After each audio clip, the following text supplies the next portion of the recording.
Call the meeting to order. We'll begin with roll call. Amina. Here.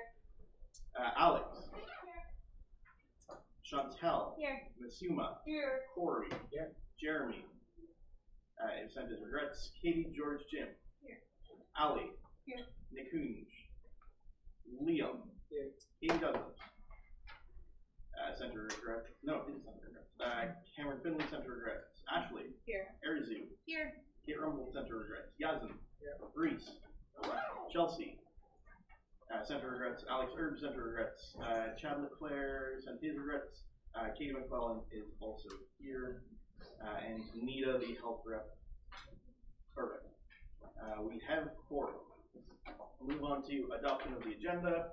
Go ahead and move her in a second or to adopt the agenda. Masuma and Liam. I have only received one agenda amendment. It was to add another piece at the end of new business. Alex Hughes wanted to do this. He's not here. About the Accessibility Fund Committee. I'm honestly not sure that we will get to that based on how dense our agenda is tonight, but we might. The only other one was, does anybody know if we have any appointments to the Election Appeals Committee to make tonight? Do we have any candidates? If not, I'm fine to take that off the agenda.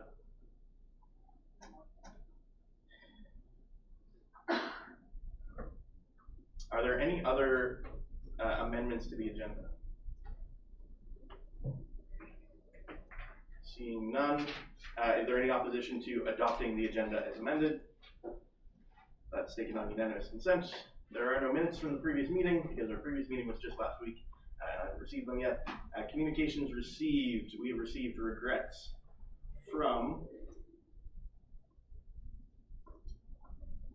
Chad, Chelsea, Cameron, Jeremy, Kate, and Alex Erb. Moving on along then to appointments. Our first appointment is the Chief Returning Officer. Of course, the person who is going to be in charge of running the elections for the Dalhousie Student Union. We opened up applications briefly and had 5 applications. We had Amr Al-Kassab, Cody Couture, Juan Rivera, Caitlin Lowe, Morgan McAloney. Were there any other, so I'm going to, do I have a person to nominate all 5 of those as a block? That's okay. To get it on the table to talk about? Yeah, just to nominate these people so that they can speak. But again, excellent. I'm going to assume that they have all accepted the nominations because they applied. Were there any other nominations for the Chief Returning Officer? Point of order. Yeah. I just want to clarify and have this on the record that there's a lot of folks here that are running on the elections, during the elections, we're going to be appointing the CRO, so I just wanted to clarify with the chair that those who are running the elections are able to, in fact, vote the CRO in. Yeah, insofar as the conflict of interest policy of the Dalhousie Student Union is very monetary based, very contractual based. There is no mechanism other than that to sort of take away members' votes, and so I'm fine with members in the election voting to appoint the CRO. But if that's a potential issue for any of you, feel free to abstain on your ballot or leave. Are any other nominations for Chief Returning Officer? For the third and final time, any other nominations for Chief Returning Officer?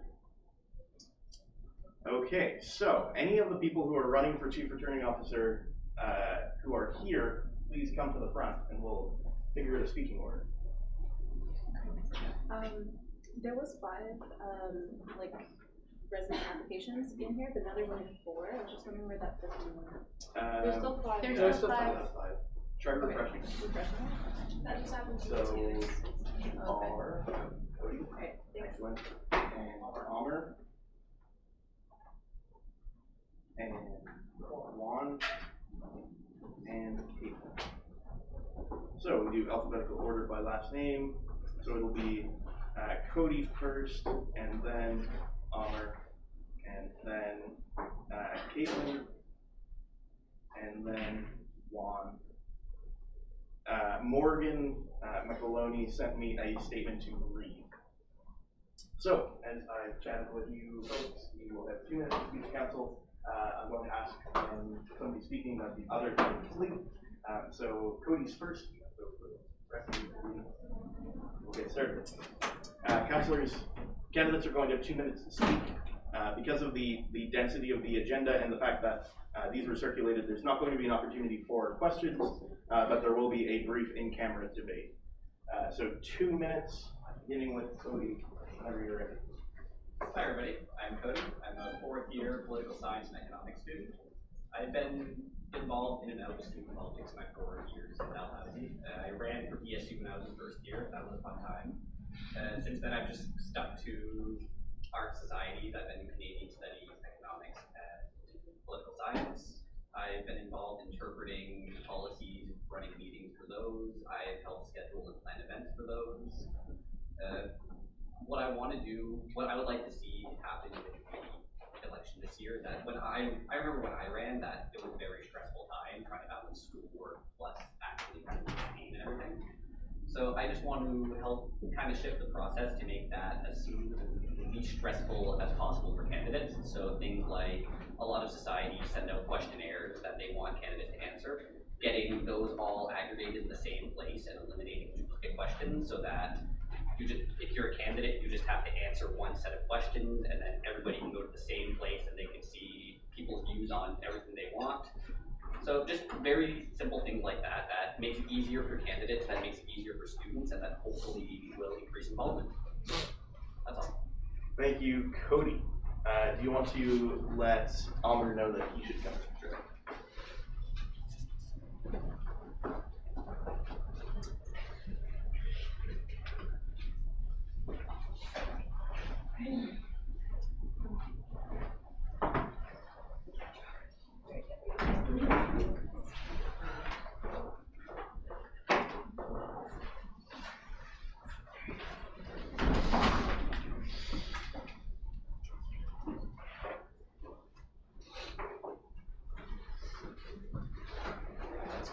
Amr, whenever you're ready, you have 2 minutes. All right, so my name is Amr Kashab. I'm an international student here at Dalhousie, finishing my degree right now, finally. Taking 1 course this semester, so I have a lot of free time. I've served in the council for 2 years. As the international students rep, I was also the president of DSU. I was involved with an election, I think it was the year before last year? 2 years ago. 2 years ago, and I lost dramatically. But gave me a lot of experience in how the elections are running, what challenges face the election committee, especially when there are a lot of candidates running. There are going to be a lot of problems. I remember Sepp did a phenomenal job, and I'm planning to be following his steps. Sepp is one of the people that I respect the most in my life, actually. Yeah, so all I'm gonna say is I have a lot of free time, I have a lot of experience. I'm going to be dedicating a lot of time into this. And one thing that I'm going to be focusing on, which I think is very important, is trying to wrap up the engagement. We have problems with engaging students from Sexton, students from Carleton campus. I'm also planning to get the Greek Council involved, just trying to mobilize as much as we can. Last year we had about 10%. I'm planning to go about 13 or 14%. I mean, I'm not going to be promising 25% because that's not realistic. If you guys have any questions, or if you guys feel you need to say something about this, please feel free to throw my face. Thank you. Thank you, Amr. Do you want to let Caitlin know that she's coming? Absolutely.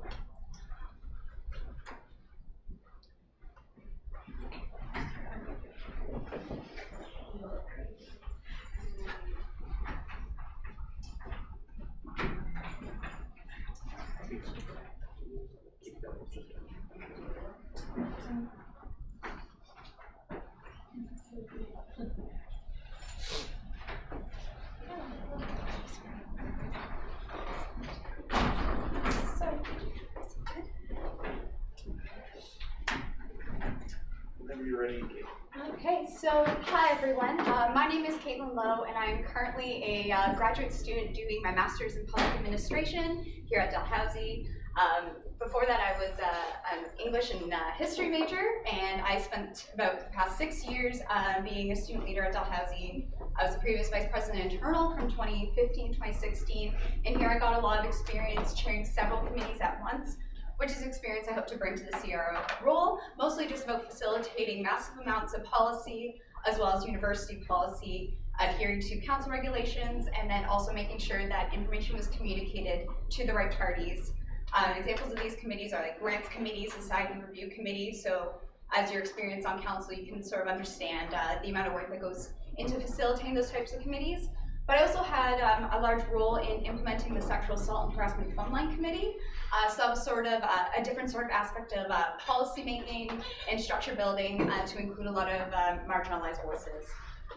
In addition to this, my academic background, doing my Master's in Public Administration means that I have a lot of extensive policy experience, both in reviewing policy, going through ethical and legal implications of policy, and then also making recommendations and being able to create policy.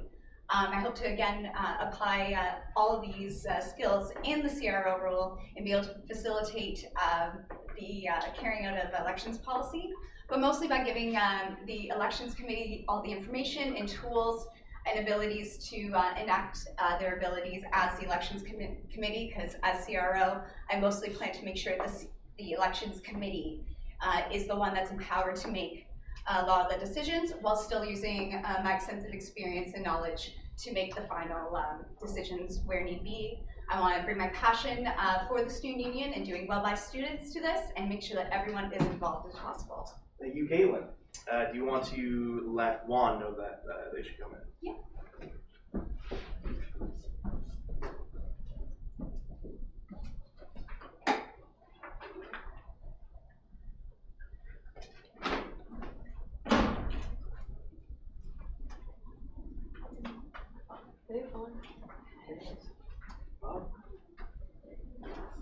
All right, so 2 minutes whenever you're ready.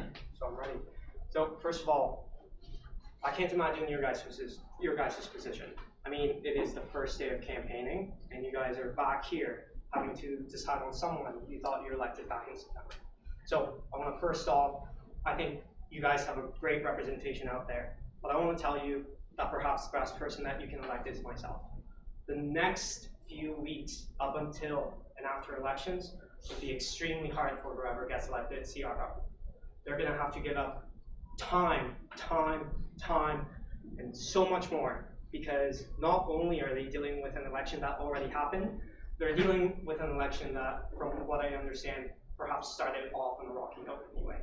So I myself have had experience with rocky relationships, you could say. I was someone who, during 6 courses last semester, also ran a full Dalhousie rowing, learn to row program. I organized regattas, I organized practices, and I was also the person who coached. Apart from this, my partner, his mom had cancer, and I had to deal with the emotional side of this too. I know what it is like to give time. I know what it is like to give something back to the things you're excited and passionate for. And I am excited and passionate for the democratic process of electing the people who are right now in your position. And I can assure that you guys being in this position understand the importance of that today. So I please ask you that, I am a great communicator. I can communicate with you guys. I can communicate with an election committee I have never met. I have done this through past co-op experiences. I have worked from community service. I have had co-ops from things like government programs for people with issues getting back into work, to all the way at the other end of the spectrum for international hedge funds. So I am someone who can communicate with a wide variety of people. Thanks, Juan. Thanks very much. If you want to head out, I'm just going to read a statement from one other person, so I'm going to ask all candidates to stay out there for a second.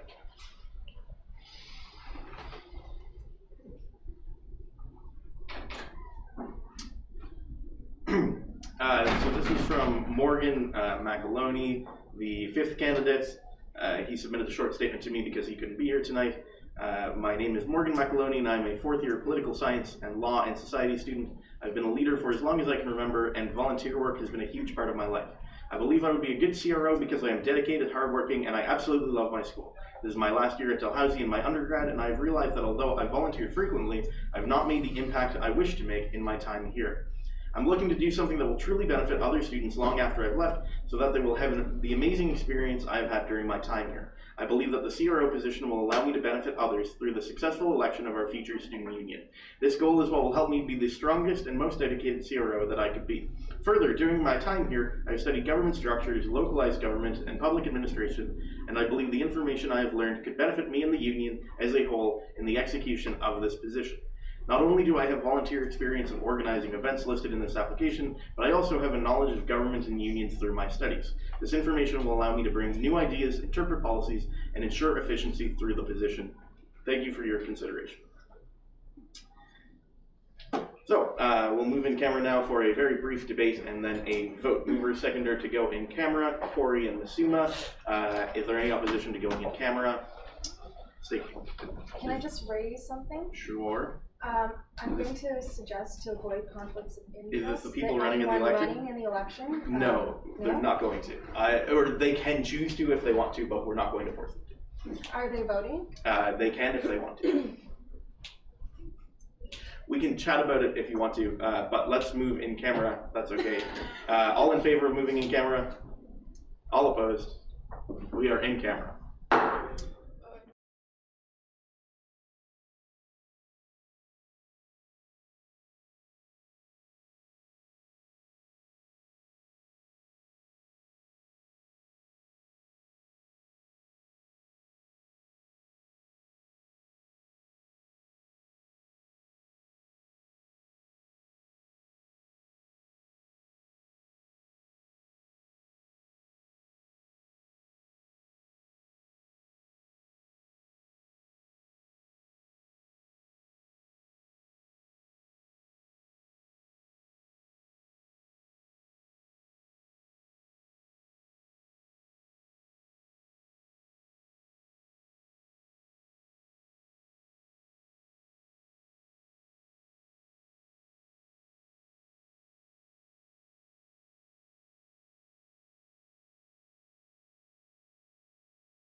I think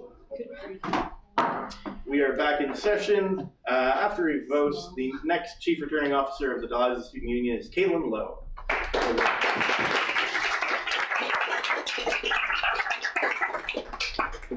Thank you to everybody who came out.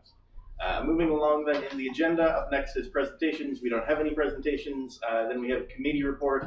I have elections committee report as a standing item on the agenda, but I wasn't submitted a report. I don't know if anybody from the elections committee had anything particularly pressing that they wanted to say.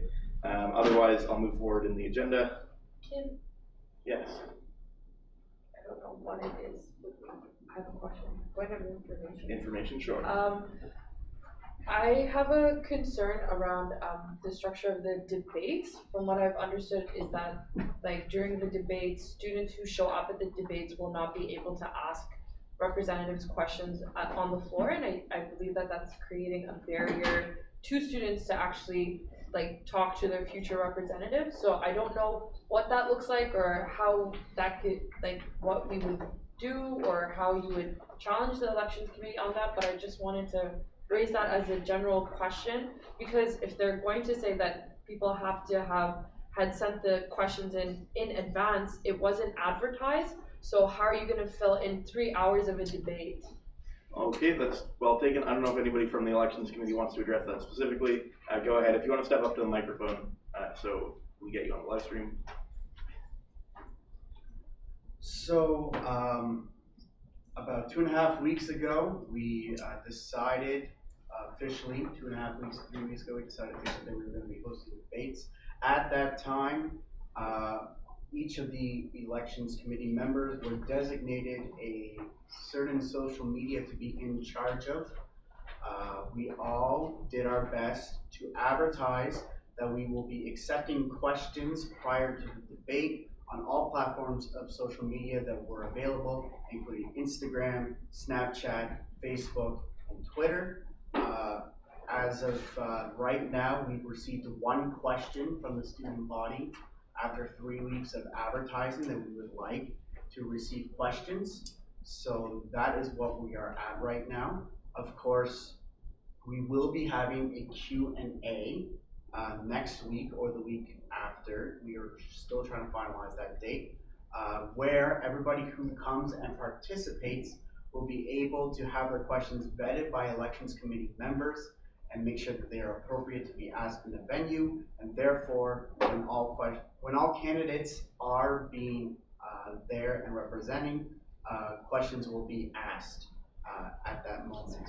As of right now, for every single debate, we have advertised for the last 2.5 to 3 weeks for folks to submit their questions. I've personally talked with many students and have asked them personally to please submit questions. And like I said, as of today, one single student has submitted a question to us, which we will currently vet at the elections committee meeting that will be held later this evening. Thanks. I'd ask that sort of this be used for anything that's super pressing and needs to come up in front of council, as opposed to just like things that you can bring to the elections committee potentially. If there are any other sort of super pressing questions for the elections committee? Okay. Then are we okay? No, Liam has a question. Go ahead. Just I think it is important because it is the first debate is tomorrow. So I'm just going to ask a brief question, and the only reason I ask is because time constraint. So there's no. So when students come, they're not allowed to ask questions. And but because there's only one question that's been asked, is there any chance that we can deal with that? Like at least students ask questions while they're there, and they go through you. Have you thought about any options? So what we thought about is exactly what we thought about for the Q&A session, which is when students show up to these events, if they have a question as they enter the door, they can write them on a piece of paper. They will be vetted through elections committee and then submitted to the moderator, which is myself, for debates. Given that there is time for additional questions from the audience, which we have 3-hour debates, and the amount of questions that I personally wrote myself do not reach 3 hours, and I do have follow-up questions, but of course, again, that will not reach 3 hours. Given that if the questions are vetted and submitted to me during debate and they are approved, then I have no issue with asking the questions on behalf of the student body. That is part of the rules that was sent out and that all candidates have agreed to prior to debate. Ali, is this about questions in debates? It is, but it's super quick. Okay, go ahead. So I just had a question about like how do you deem questions appropriate and what is the vetting process?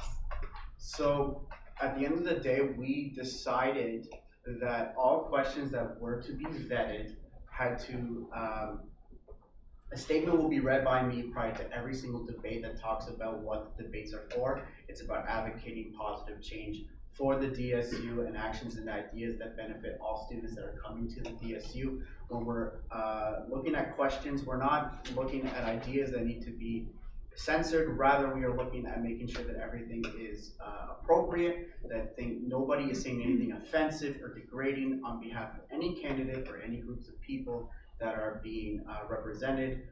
When we talk about vetting, what we're looking for is making sure that all questions are asked in a respectful and appropriate manner, not certain topics that would be censored. Thank you. Is it at all possible, having seen that we've just had sort of a discussion back and forth about these questions, that you can bring these concerns directly to the committee? Well, the only reason why I'm bringing them up here is because I feel like other people need to be asking these questions. And it's just like, I could bring them to the committee, but that might not see the day, like the light of day to other students.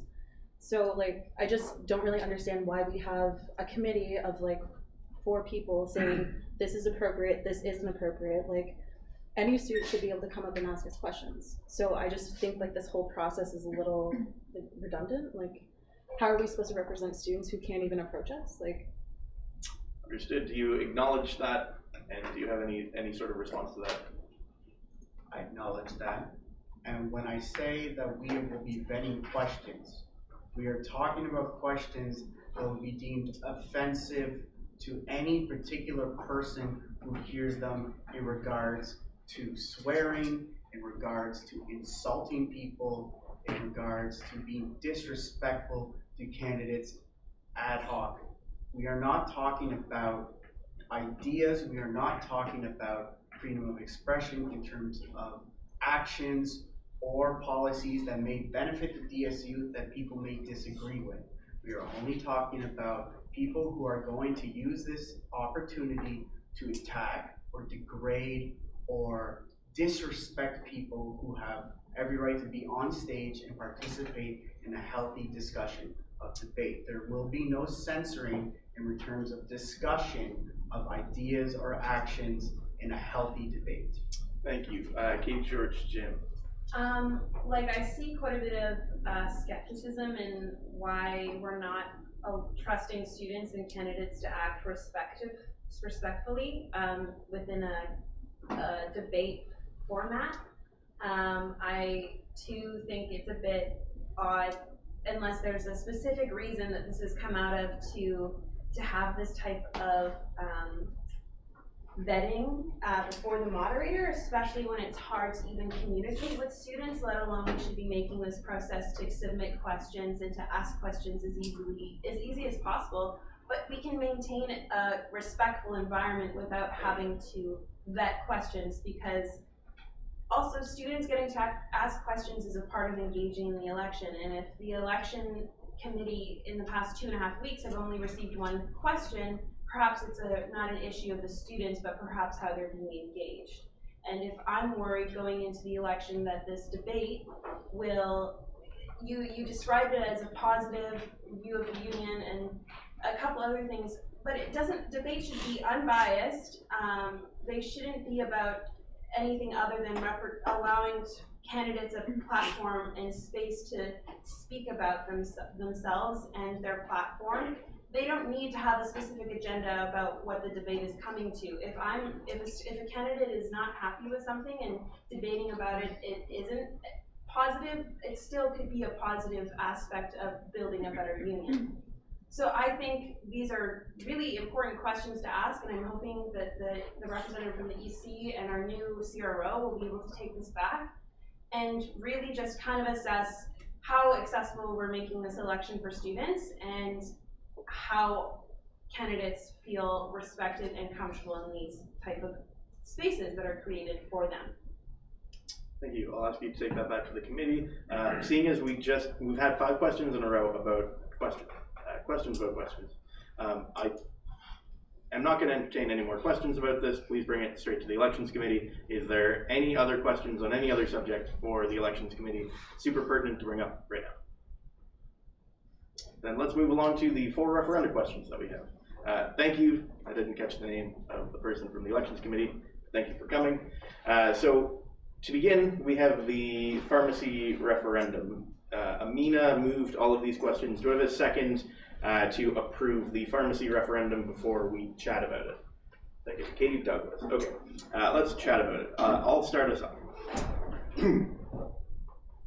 The Pharmacy Student Society hasn't, I've been in sort of communication with them over the last couple days since the CRO has stepped down, and the CRO was in communication with them before.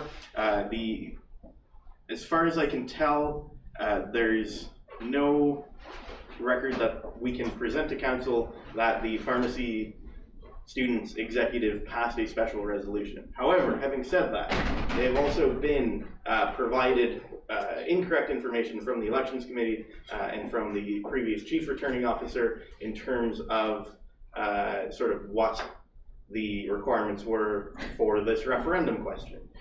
They asked very directed questions like, what are the requirements? And were given the incorrect information.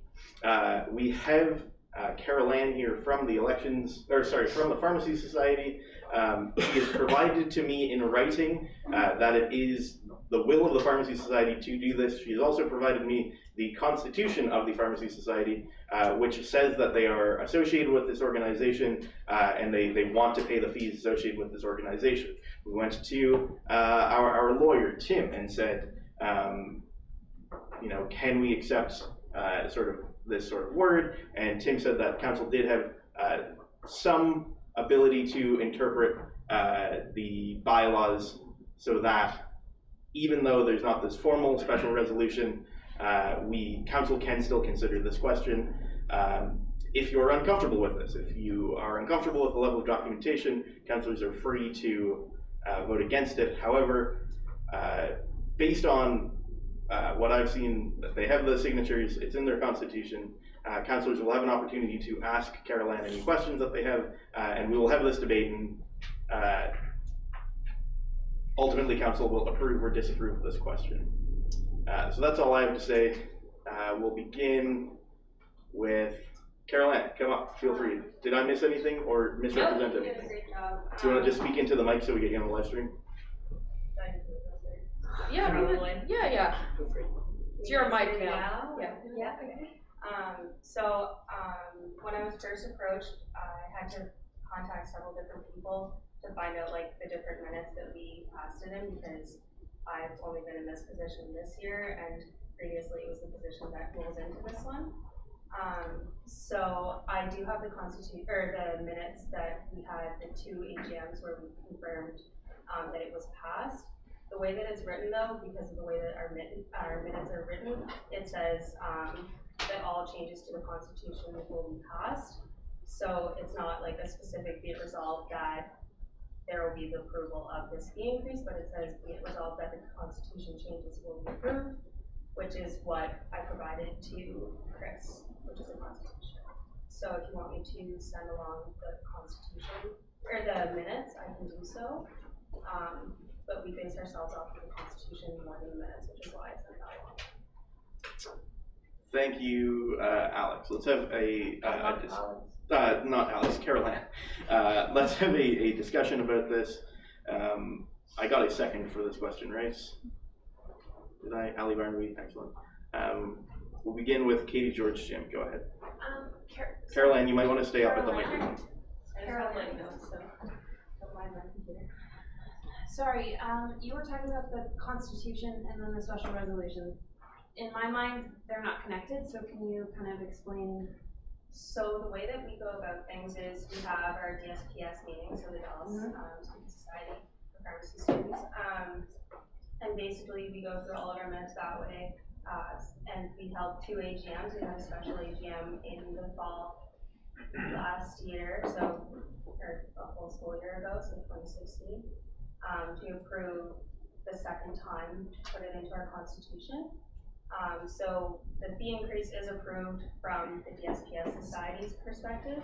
We were told last year in the fall semester that we were good to go, that it was going to be applied to our tuition in September 2017, and then it was put through on an election. We were told absolutely nothing about that. The person that was previously in my role, the senior, she reached out, was trying to find out information. Like, they basically didn't tell us anything, we didn't get any information, and then, so I tried to see if there was any way to redo a vote.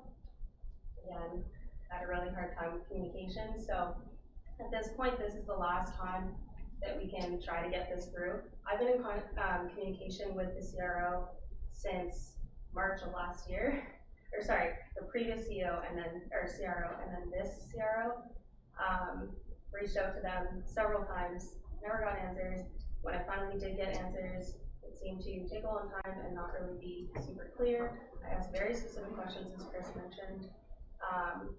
And yeah, at this point, like, our students are really, really worried about the way that the DSU is communicating with our campus specifically, but also our students, because we're feeling like we're not that far away, and this is like a big deal for us, because this means we can go to our national conference, which if we don't approve this, that's like a no-go. So it's unfortunate the way that things have happened, but basically, I think what you guys consider special resolution would be the referendum question and the petition. Is that right? No, I think it's actually something passed at council. Yeah. Or their level, your level of governance. That's why I was kind of confused why you were including it in a constitution, because So we have a fee breakdown in our constitution, okay. outlining all of that. Okay. It And so basically then states you, like, I understand. yeah. That's all I needed. I just really Yeah. wasn't getting it. So Okay, basically, cool. like, we have a DSPS fee, we have the CAPC national fee, which goes off to the committee Okay. that plans all of, like, the conference that I mentioned, that gives our students all the membership benefits that they get. And then we have a local fund as well. Okay. So this fee increase is supposed to cover that. Okay. Yeah. Thank you. Any other questions for Carol Ann, or questions about this referenda question?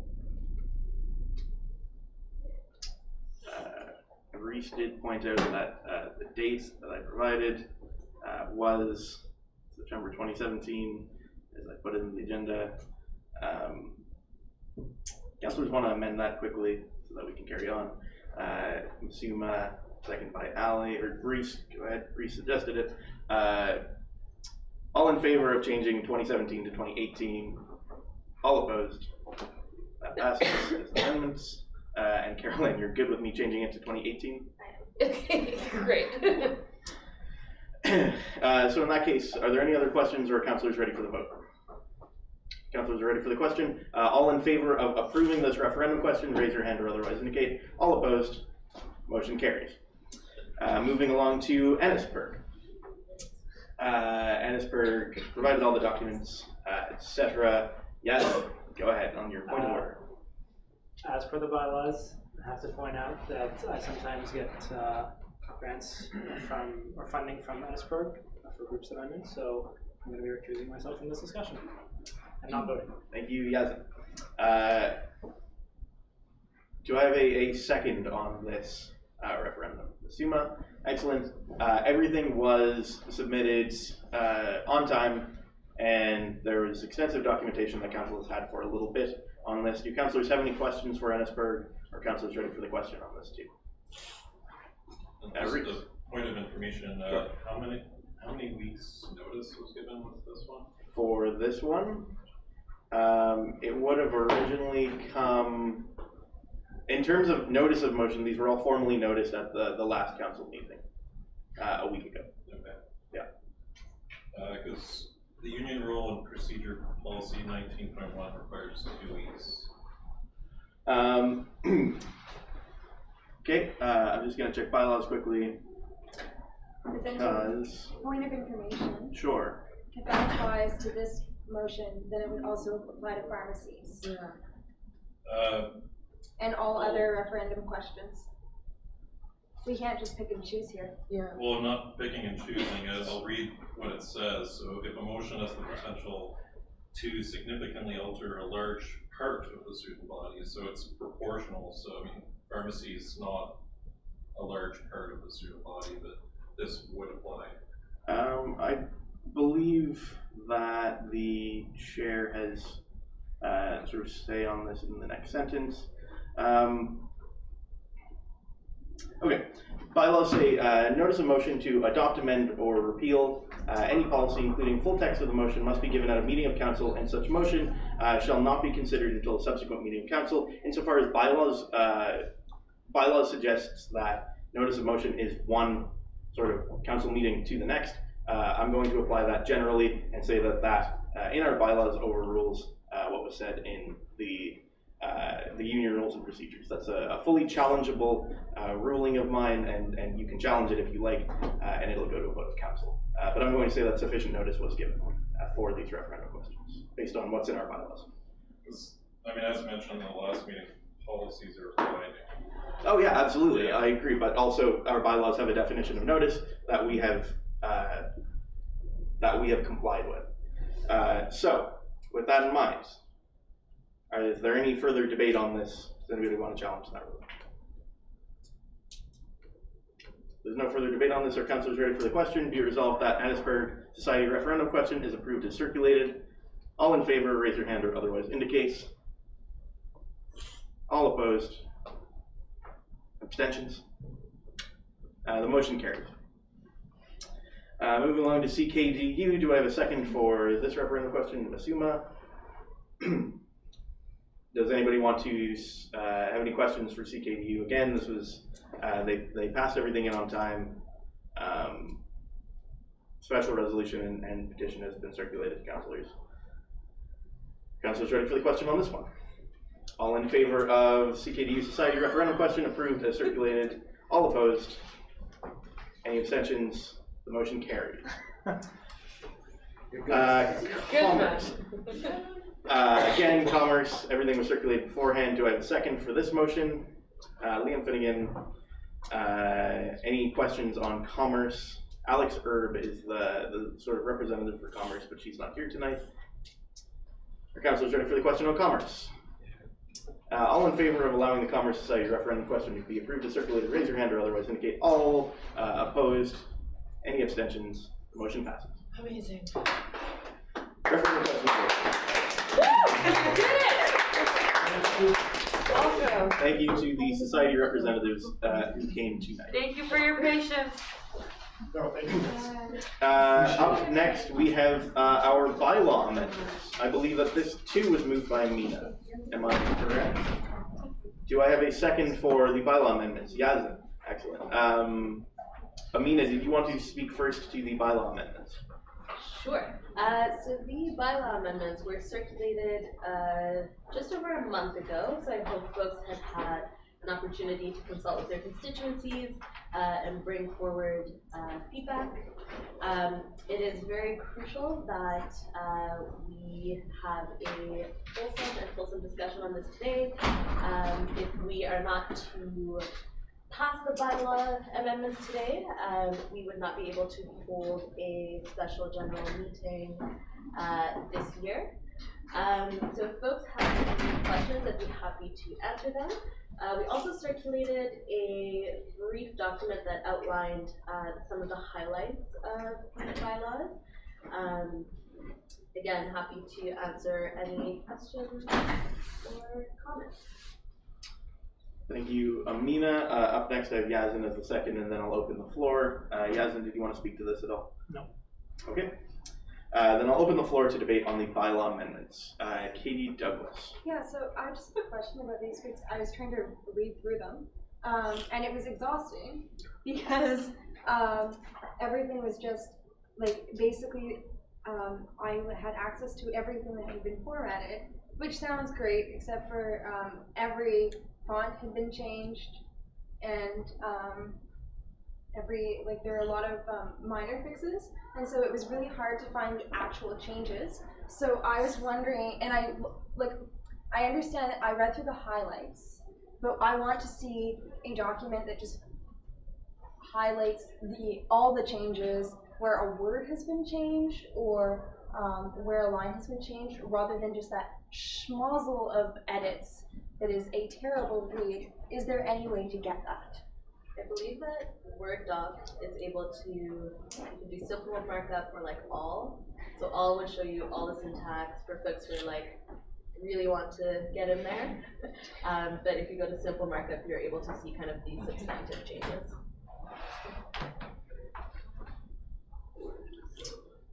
Is there any other debate on the bylaws? Are councilors ready for the question on the I guess bylaws? I have a little tidbit to add. Sure, go ahead. So DSAS put forward a document about 20 minutes ago with some questions that they had had from students. I wanted to let folks know that we had received those questions. It's just pulling them up right now. But they will be going back to the Bylaw and Policy Review Committee. Folks have an opportunity to raise those questions in the consultations, as well as on the floor of a special council meeting. A lot of the questions that were brought up were actually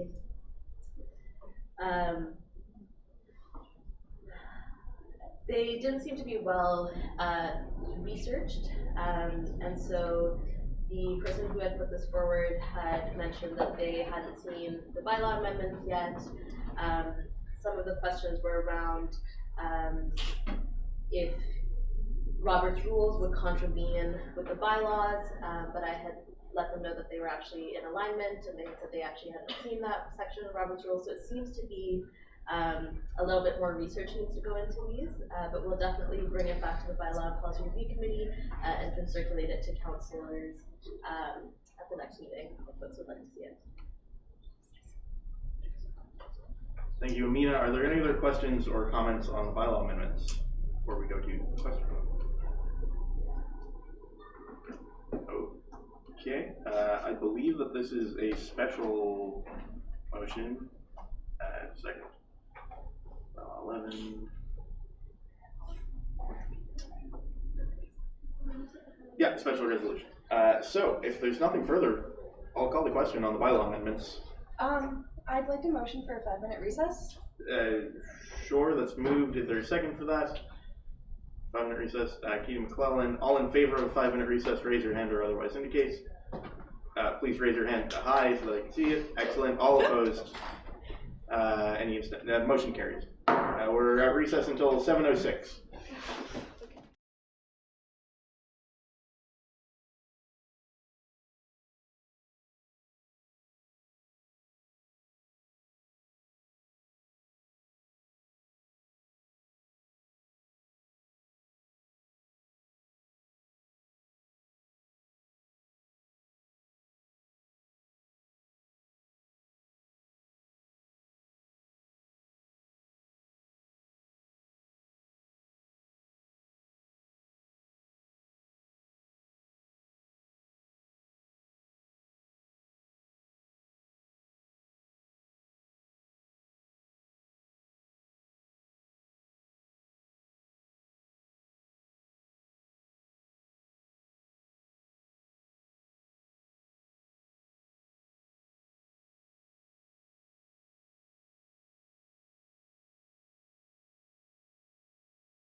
we are back in session after a 5-minute recess.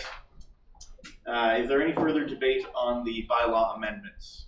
I would like to motion to make an amendment. Sure. What's the amendment? I want to make an amendment to 4.5I to delete it. Are we allowed to specifically change the bylaws that are being passed in omnibus and a motion? I believe so. Council can and has in the past just changed things. No, that's the highlights. What was the number, Katie? 4.5I. I'm bringing it up right now just so that councillors know what they're voting on.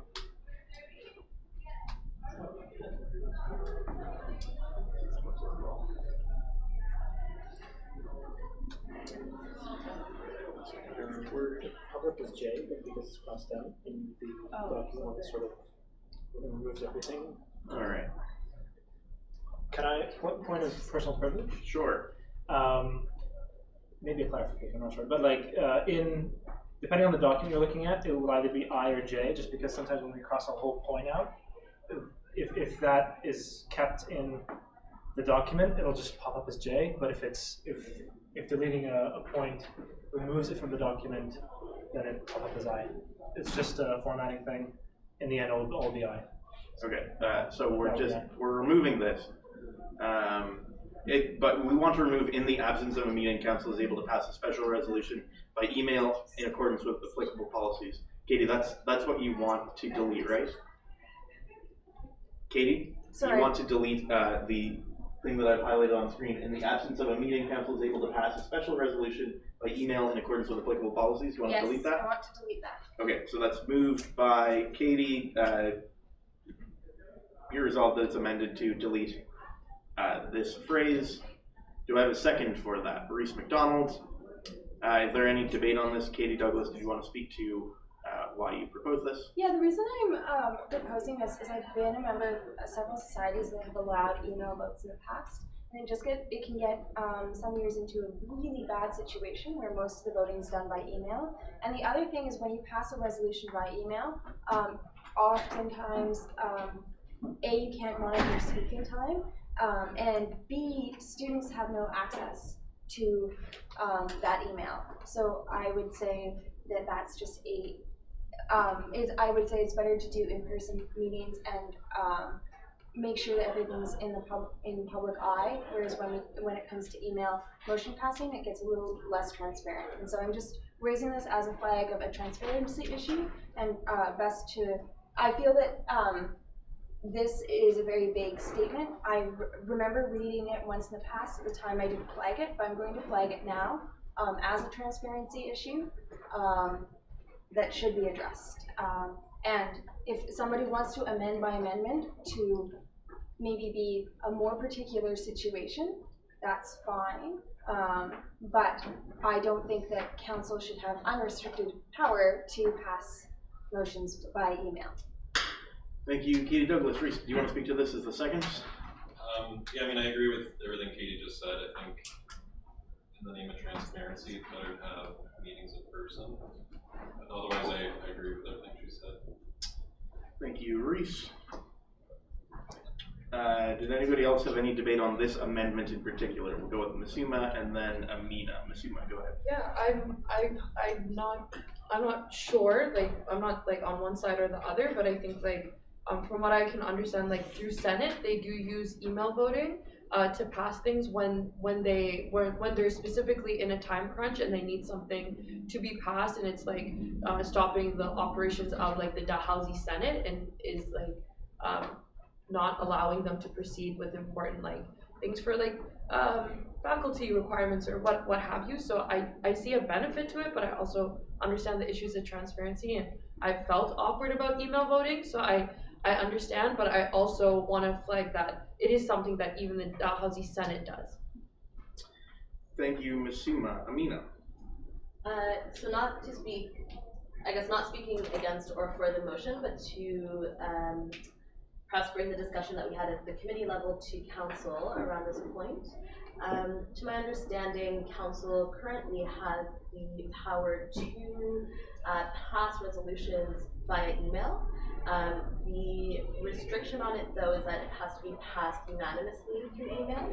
And so for accessibility reasons, and because whether we're here in person or not, most motions are passed by ordinary or special resolution, we thought that it was still a higher threshold, but not,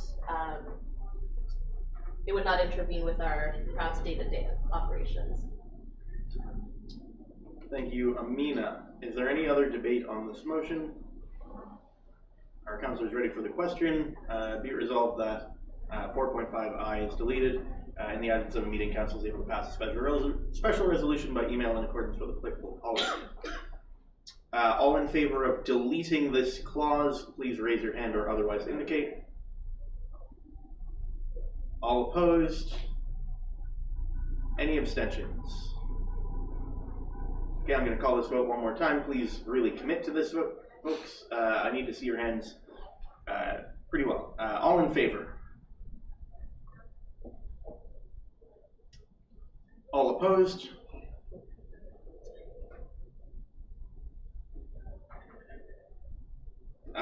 Any abstentions? Based on the abstentions, the majority of people eligible to vote did not vote for this motion, and so it fails.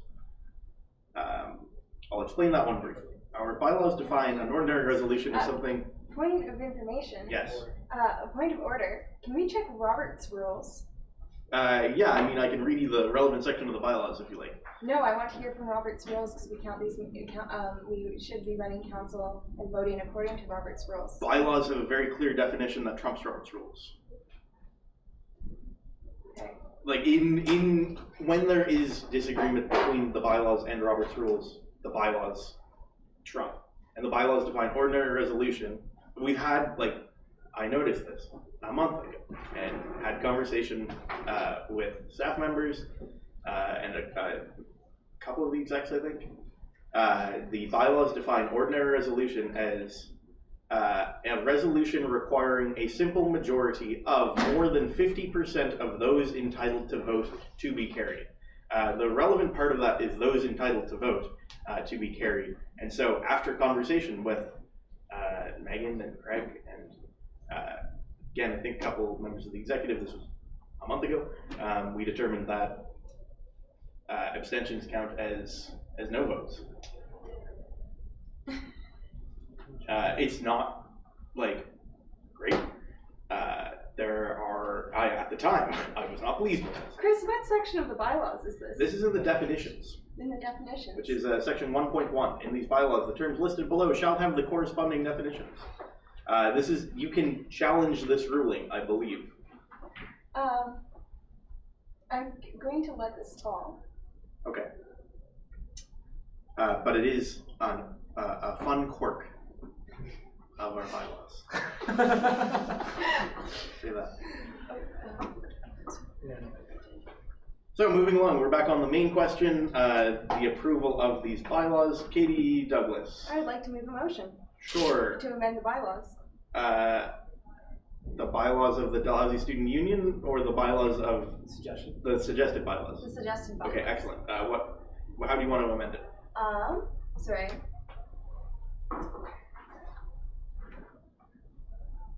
What was that definition you just read me? Bylaw 1.1 definitions, ordinary resolution. Okay.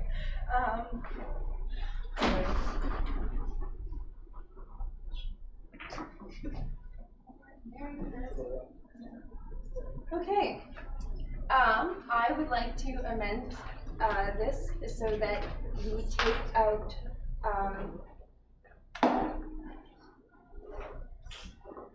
we amend it as a resolution requiring a simple majority of more than 50% of the non-abstaining voting members of council.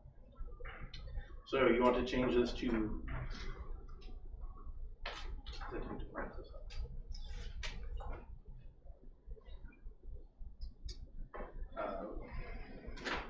deleting this. You just And to sorry. those present. Like, we can keep entitled to vote, but I think it's redundant. To just of those present?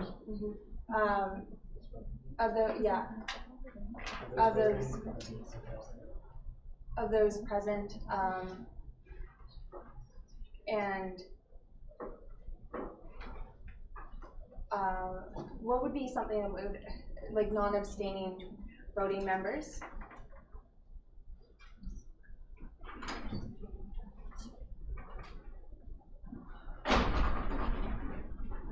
Is that what you're looking for? Yes, and not abstaining voting members. So, a resolution requiring a simple majority of more than 50% of those present. It's okay. Is this what you want? Do you think it makes grammatical sense? Is how I'm going to phrase this. I would love other opinions here. I'm not the best at grammar.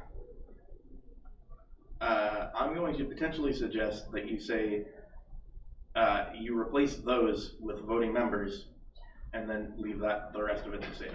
Okay, that sounds good. Based on what I think you want, and again, please confirm this with me. Yeah, once I see it, it'll be fine.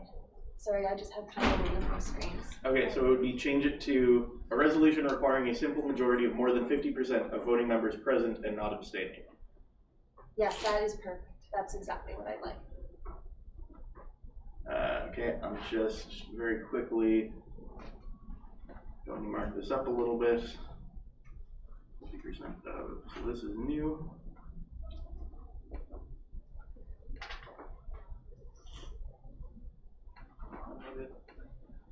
Delete.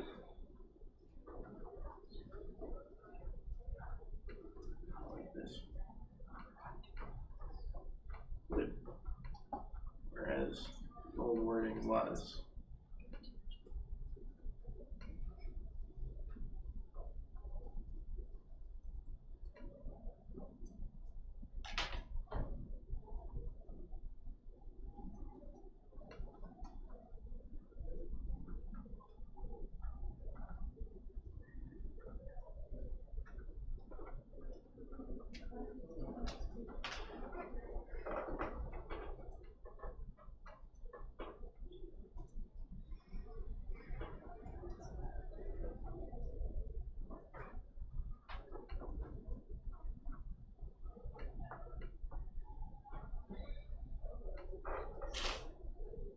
Okay, so this amendment, and Katie, please correct me if I'm wrong on this, would be to remove the section that I've highlighted in pink and replace it with a resolution requiring a simple majority of more than 50% of voting members present and not abstaining.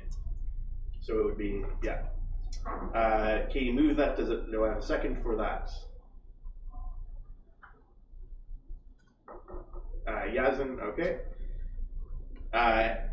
Katie, you can speak to this if you would like. So yeah, this is just to avoid troubles like we just experienced. The other thing that it allows is, you'll notice that I asked Chris earlier today if we could have everybody who was running for election to abstain from voting for the chief returning officer, and he recommended against that because we would likely lose quorum, or those abstentions would be counted as no votes. This just allows, I think it's very foreseeable that if a council is making decisions regarding elections in the future, that people who are running should be able to abstain, and we shouldn't count those as, the point of abstentions is not for them to be no votes, it's meant for people to take a step back in places that could be potentially read as a conflict of interest, or to avoid taking a stance on a very controversial issue. I guess sometimes we've had the medicine rep abstain on certain votes because of, I believe someone at one point abstained based on the Hippocratic oath that they had to take at one point last year. And that's been something that's been raised a few times on controversial issues. So I think that this should be passed. Thank you, Katie. Yasmin, do you want to speak to this? Is there any other debate on this amendment? So it would be changing the definition of ordinary resolution under section 1.1 of the bylaws to a resolution requiring a simple majority of more than 50% of voting members present and not abstaining. Are councillors ready for the question on this amendment? All in favor of making the change to voting members present and not abstaining, raise your hand or otherwise indicate. All opposed, the motion carries.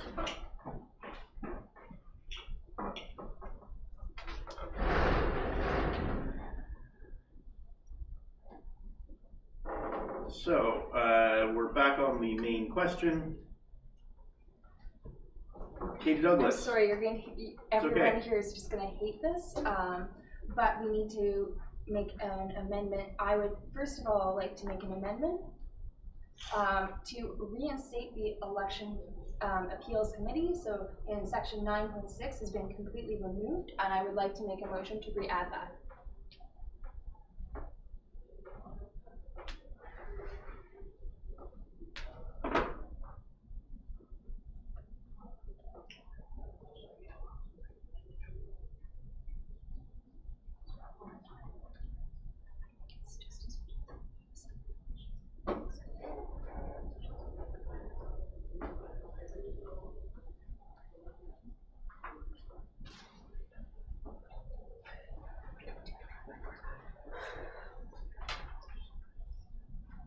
Okay, so you want to re-add the current bylaw 9.6 in its entirety? Yep. Okay, so for the benefit of councillors, I will read current section 9.6. There shall be an elections appeals committee who shall include 3 members who are not councillors or executive officers, including at least 1 member who is in their 3rd year of law school or holds a law degree. The members of the Election Appeals Committee shall, by ordinary resolution, select one from among themselves to chair the committee. Members of the Elections Appeals Committee shall be appointed by council no later than September 30th. No member of the Election Appeals Committee shall be an executive officer, councillor, member, or of any union committee or employee of the union. No member of the Elections Appeals Committee may contest an election under the jurisdiction of council. No member of the Elections Appeals Committee may be a campaign worker for a candidate or referendum campaign in an election under the jurisdiction of council. No member of the Election Appeals Committee shall display any public interest in the campaign of any candidate or referendum campaign team. The Elections Appeals Committee shall, at the request of any candidate in an election or campaign team in an election, review a decision of the Elections Committee to determine if it is in line with the DSU Act, bylaws, and policies. Deliberations on questions related to any such request shall be held in camera. And there's section I, which is blank. Section J, decisions of the Elections Appeals Committee shall include reasons for any decisions rendered. Decisions of the Elections Appeals Committee shall be final and not subject to further appeal. So this motion would be taking what I just read, section 9.6 of our current bylaws, and sticking it in, presumably as the new section 9.6? Yes. Okay, and then formatting changes thereof. Katie moves this, does it have a second? Ali Barnaby. Katie, did you want to speak to this? Yes, I would. So I do understand that there's a judicial review board being put in place to deal with various issues. However, I think it's important to have a separate elections appeals committee. The reason behind this is that the election is a one-time thing that takes place once a year, and the judicial board would be sitting all year round. In the course of the year, it is impossible to guarantee to have a committee that does not consist of any of the people who have friends. Like, Chris, can you just read that whole part out about the friend, no friends. It's like, is it no member of the Elections Appeals Committee shall display any public interest in the campaign of any candidate or referendum campaign team? No member of the Elections Appeals Committee may be a campaign worker for a candidate or referendum campaign in an election under the jurisdiction of council. Is that one? Sorry. Can't be an executive officer, councillor, member of any committee or employee. That's it.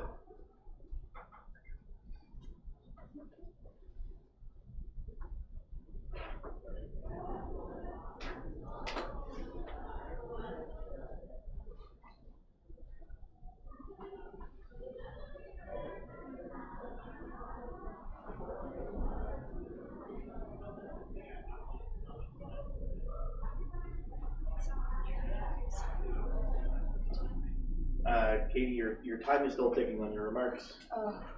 You can't, sorry, I just can't read. No, go ahead. It's going to count towards your 4 minutes for this particular amendment. Right, so I'll just continue on my point here, which is basically the judicial board sits all year round. It's really hard to predict in the year your potential conflicts of interests. Having this committee separate means that it can be appointed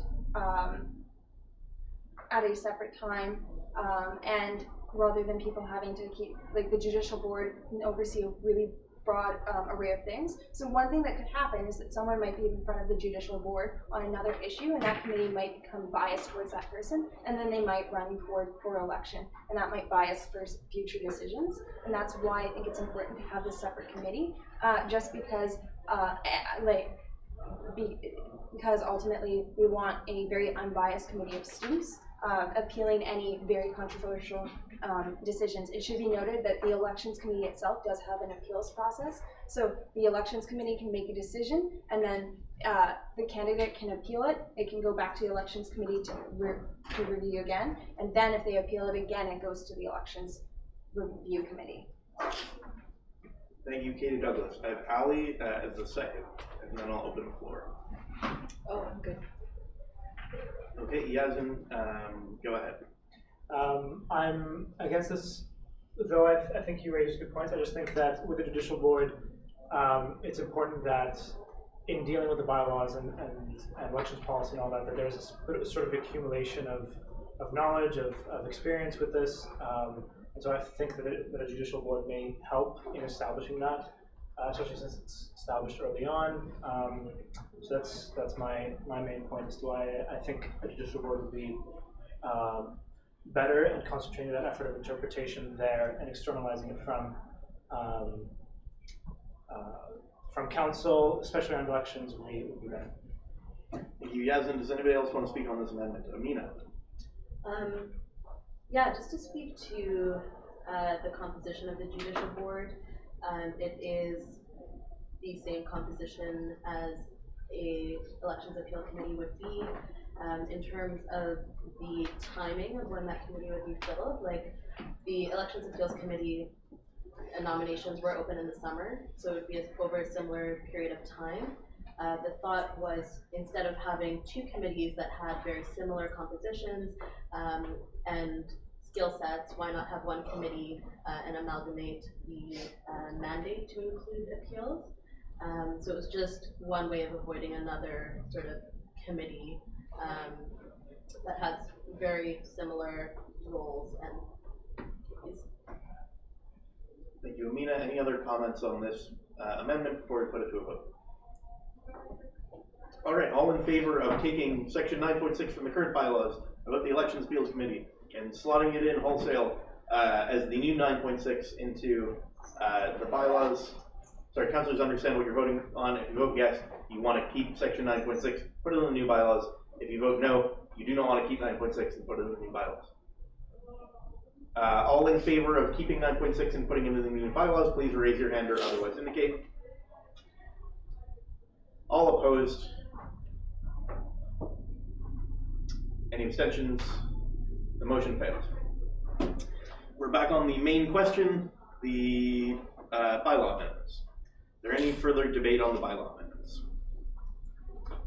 Yes. Go ahead.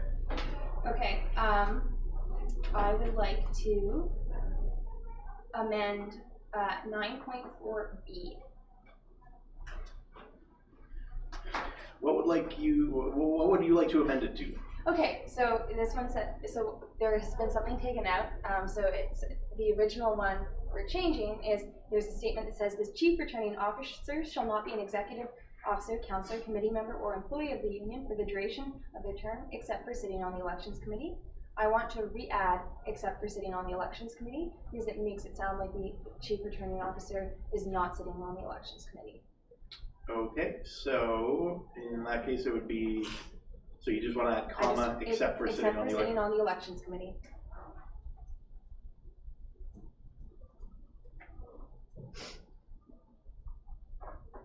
Point of order. I think, but doesn't the elections committee bylaw say that the CRO sits there? I'm pretty sure. It's been changed, so we'll get down to that. There's a lot of fixes to be made. Okay, so it would be adding the term "except for sitting on the elections committee" to bylaw 9.4b.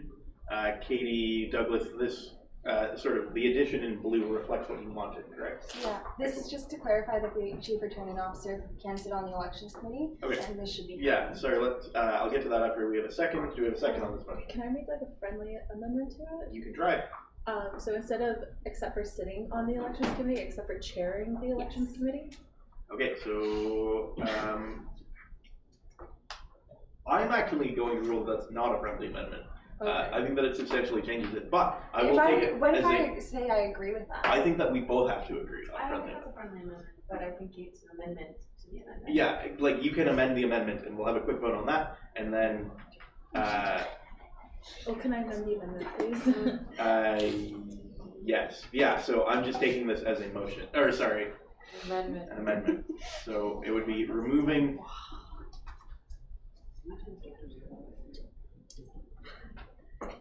It's gonna get colorful, folks. So the amendment just proposed by Ali is removing the words "sitting on," which are in green, and adding the word "chairing." Make which sure is you decapitalize that, Chris, because we'll have to amend it for a typo. Elections committee. Oh. Chairing the election, See? and you need to capitalize elections committee and decapitalize chairing. Sure. Sorry. It's okay. So that would be a friendly amendment. Thank you for the clarification. Sorry, friendly amendments Duly are noted. small things like that, like capitalization, like things that don't actually change. The difference between chairing and sitting on the elections committee is, I think, so substantive as to require an amendment to the amendment. So Ali just proposed changing sitting on to chairing. Second for that amendment, Katie Douglas. Yes.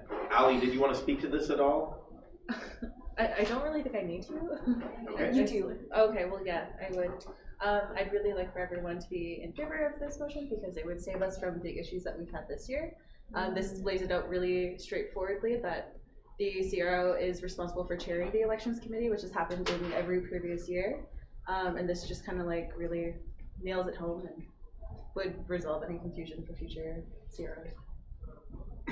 Thank you, Ali. Katie Douglas, do you have anything you wanted to say on this? Other than I completely agree with Ali. Thank you, Katie. So, to be clear, do any other councilors have anything they want to say on amending the amendment? Amina, go ahead.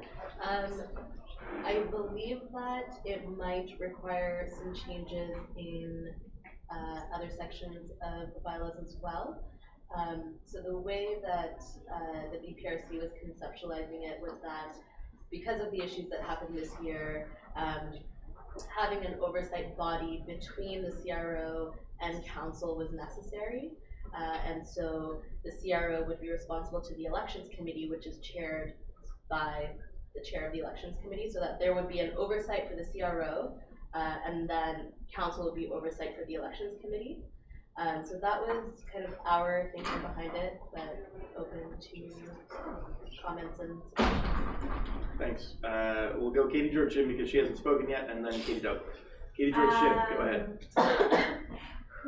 I think knowing that as well as I think that's an incredibly important part of what's happening right now, especially even this evening, council being challenged on the direction of the CRO and what relationship that has to do with the EC. I think a chair's capacity is incredibly important on a committee or a council, and I think if that position is taken as such as the chair, so right now the chair is running around between different duties, so that's really difficult. So I think that the oversight, I really would agree with that. It's just another branch of how we can check ourselves, because even as a council we won't be able to do it as well. Thank you, Katie George Jim. I'm Katie Douglas and then Liam. Okay, so I'm probably going to motion soon after this that we actually throw this back to Bylaw and Policy Review Committee, the entire elections section, because I think it's too much to go through tonight. I see a very, I think this policy had good intentions. However, it's creating more problems because this year we have a bit. I'm going to motion to go in camera actually. Sure. Do you want to provide a brief justification on why? Because I feel that the state of the elections could be misused by. I think it could be potentially harmful. I'm not sure if it's something that the general public should be aware of in the midst of an election season. Okay. Do I have a second to go in camera? Katie, George, Jim, all in favor of going in camera? All opposed? Any abstentions? We are in camera. Sorry.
welcome back. We are back ex camera, and we're going to have a vote on Ali Barnaby's amendment to Katie Douglas's amendment, changing the words "sitting on" to the words "chairing" in, again, Katie Douglas's amendment.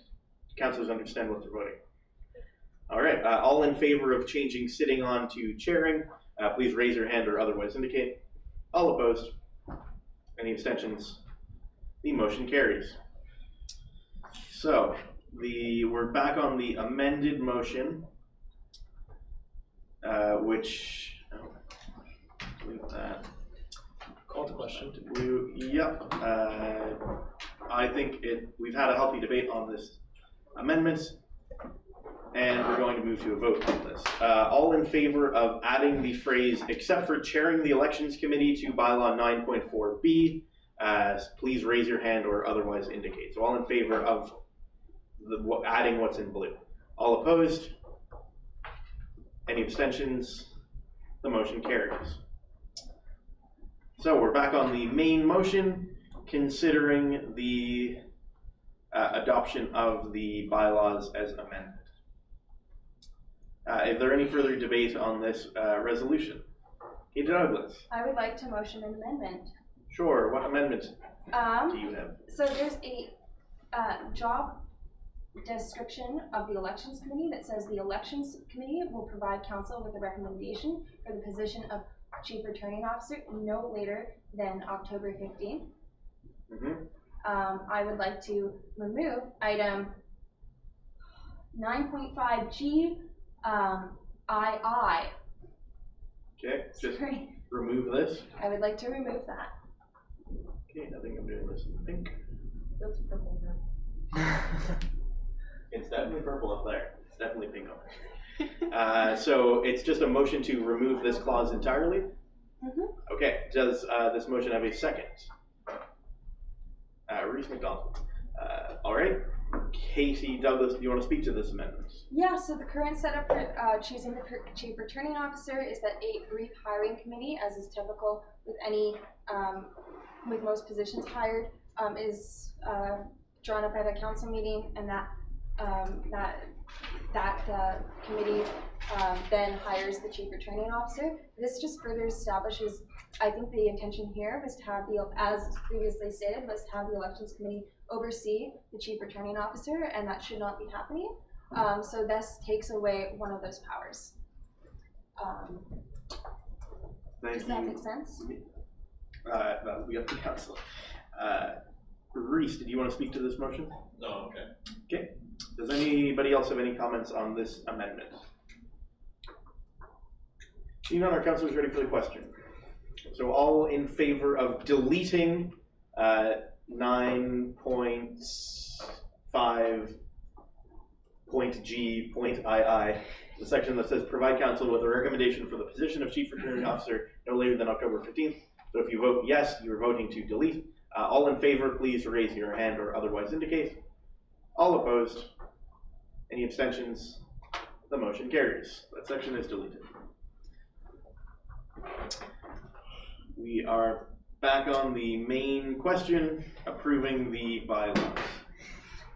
Katie Douglas. Motion to amend. Sorry, I'll go with Chantal because Chantal hasn't had an opportunity to speak on this motion. It's very quick. It's just that can I propose an amendment? You can. Okay.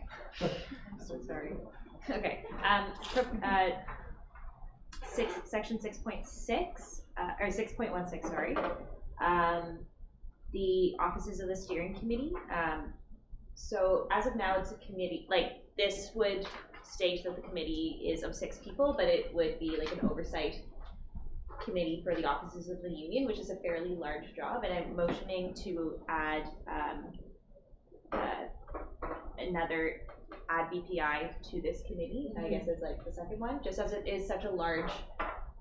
Like, this would make the committee 7 people, and potentially add the BPI as the chair, and a non-voting member unless the case of a tie. Can I do that in that section? Who shall chair and only vote in the case of a tie? Yeah, just as I know this is a large committee, but the offices are a large responsibility of the union.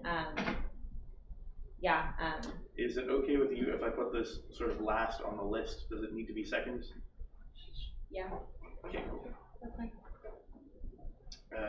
So the vice president internally shall chair the committee and only vote in the case of a tie, or vote only in the case of a tie. Yeah. Does this reflect what you want? Yes.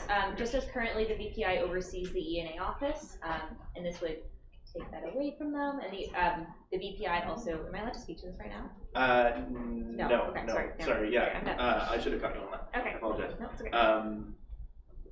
So Chantal moves the amendment to add in this. Which I'm I'll seconding highlight. if you can. Excellent. Masuma seconds. So it'll be adding. I think I'm doing additions to blue. Add this section in. Chantal, did you want to speak to this? Yeah, just as currently as the VPI like oversees societies and is responsible for like society ratification, this may be like helpful to like centralize a lot of communications for like office oversight. However, I'm open to suggestions. If you think this is like way too extra, like let me know.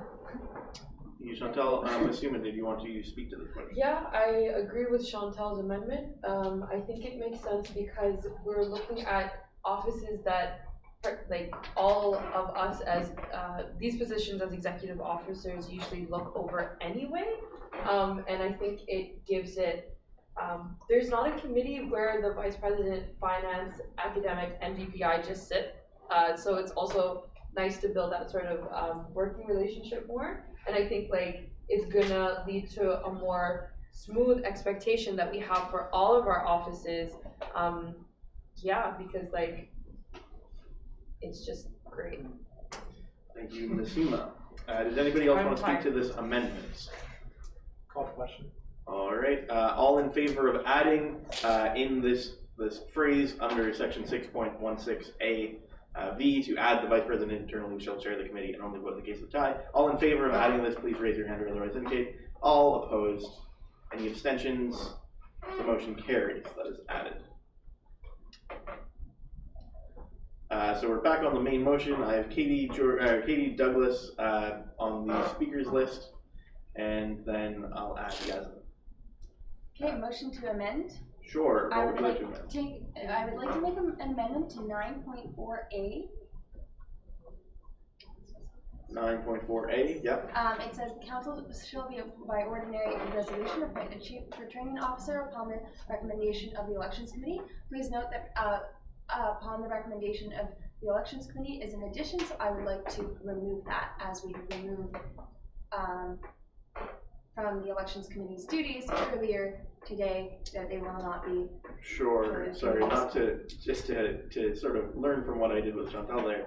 I just want to hear exactly what you want to do, and then I'll give you a chance to advocate for it in a second. So you just want to remove the phrase "upon recommendation of the elections committee"? Yep. Okay. And is that it for this amendment? That's it. All right. So we're going to remove. Point of information. Yes, sure. Considering we've had ample debate about just the idea of the structure, is it just possible to add to that we just move on to a vote for expediency?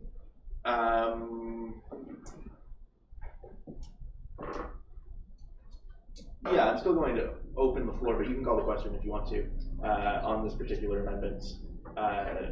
You're right in that we did just have, yeah. We'll see. So Katie moves this. Do I have a second for this? Liam, Katie, do you want to speak to this? And again, we took this out of the elections committee duties earlier today, and we need to remove this so that we don't have a contradictory policy. Thank you, Katie. Liam, did you want to speak to this as the second? No, I wanted to second it. All right. Are councillors okay moving to the question on this? Yep. All in favor of removing upon recommendation of the elections committee from this? All opposed? Any abstentions?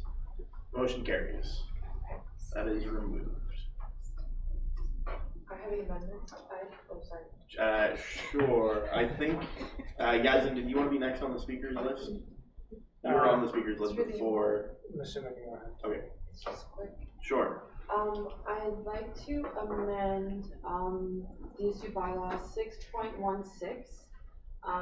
It's the offices of the steering committee. It's looking at BI.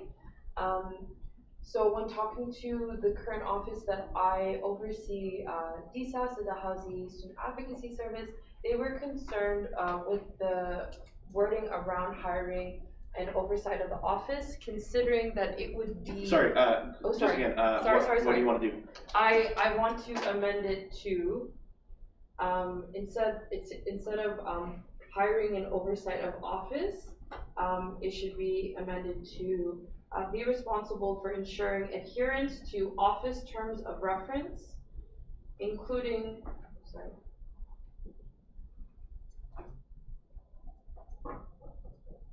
Office codes. Office terms of reference. Sorry. And terms of reference is capital.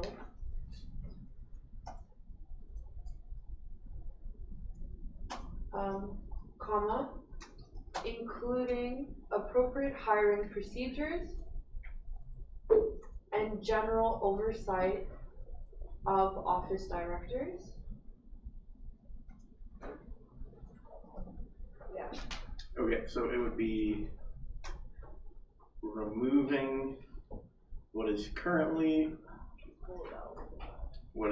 there, replacing it with the text in blue that Musima just read out. So this reflects what you want? Yeah. All right, do I have a second for this? Liam, okay. Musima, did you want to speak to this? Yeah, the issue that DSAS specifically had with is it would be folks who are not part of DSAS and have no true understanding of the workings of the office of DSAS would be the ones hiring for DSAS, and that's a huge issue considering that DSAS is such a huge service for our students, and if we just kind of go in and are like, yeah, you would be great for the role, we honestly don't know what that role would look like unless we have the office of DSAS actually go through their own hiring processes. And currently what that looks like now is I sit with DSAS and go through hiring. So I think when I brought this up to the Dalhousie Student Advocacy Service, they were comfortable with this language. They were very concerned with folks who are not part of DSAS hiring the next executive of DSAS and screwing up an organization that has been part of this union since 1984. So that's my logic behind it. Thank you, Musima. Liam, did you want to speak to this? No, I should. Is there any debate on this amendment? Can I make a friendly amendment? Office directors should be capitalized. Okay. Also, I think office should be capitalized. Yeah, office, yeah. Okay, cool. And then I'll capitalize office. Yeah, that didn't substantively change. Any other debate on this particular amendment? Seeing none, all in favor of removing the text highlighted in pink and replacing it with the text highlighted in blue, please raise your hand or otherwise indicates. Could you read it? Sure. Really So we would be replacing the phrase "be responsible for the hiring and oversight of office directors" in 16.16 BI. We'd be replacing it with "be responsible for adhering to office terms of reference, including appropriate hiring procedures and general oversight of office directors." Then I have a question. Sure. For directly to Musima. Yeah. What about like say if there's an office without like a hiring policy, like is there an office without a hiring policy, and are there offices that don't have any clear like idea of how to strike a committee to do that? Because that's what I'm worried about.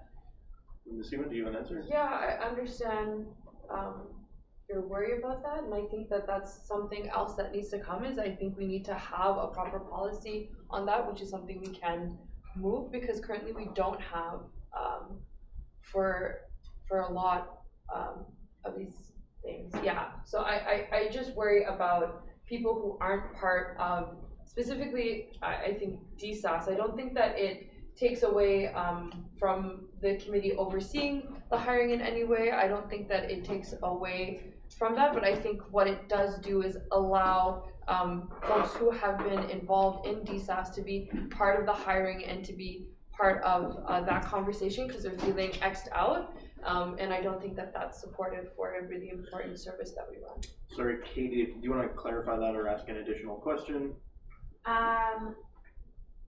Yeah, I think just making this change for one society or one office isn't like, I don't think that's good policy right now. Like, I think it's better to have like a policy that holds folks responsible and then write a policy that holds those entities to it. So it could include DSAS representatives in a hiring process through this committee. So I think as someone who, like, I've done a lot of hiring for, maybe not for the same things, but I think that a body will still be able to strike committees for hiring that include folks from DSAS. I understand the concern, I just am worried about all of the other offices. Yeah, Sorry, Ms. Suma, I think that was just her agitating against the motion, so you can speak again if you want to. I can put you on the speakers list, but I have Chantal and Corey first. yeah, so I don't think that it's just specific. Sorry, Ms. Suma, I have Chantal and Corey sorry. first. Chantal, go ahead. So yeah, now just like looking at this with more thought, the purpose of this policy without the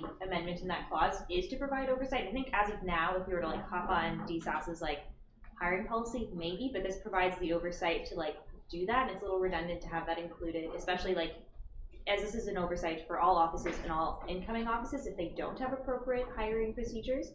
And again, like although DSAS like does really wonderful work and has been here really long, like we can't just change policy for one office as it is like an oversight office, and like this provides the oversight without that amendment.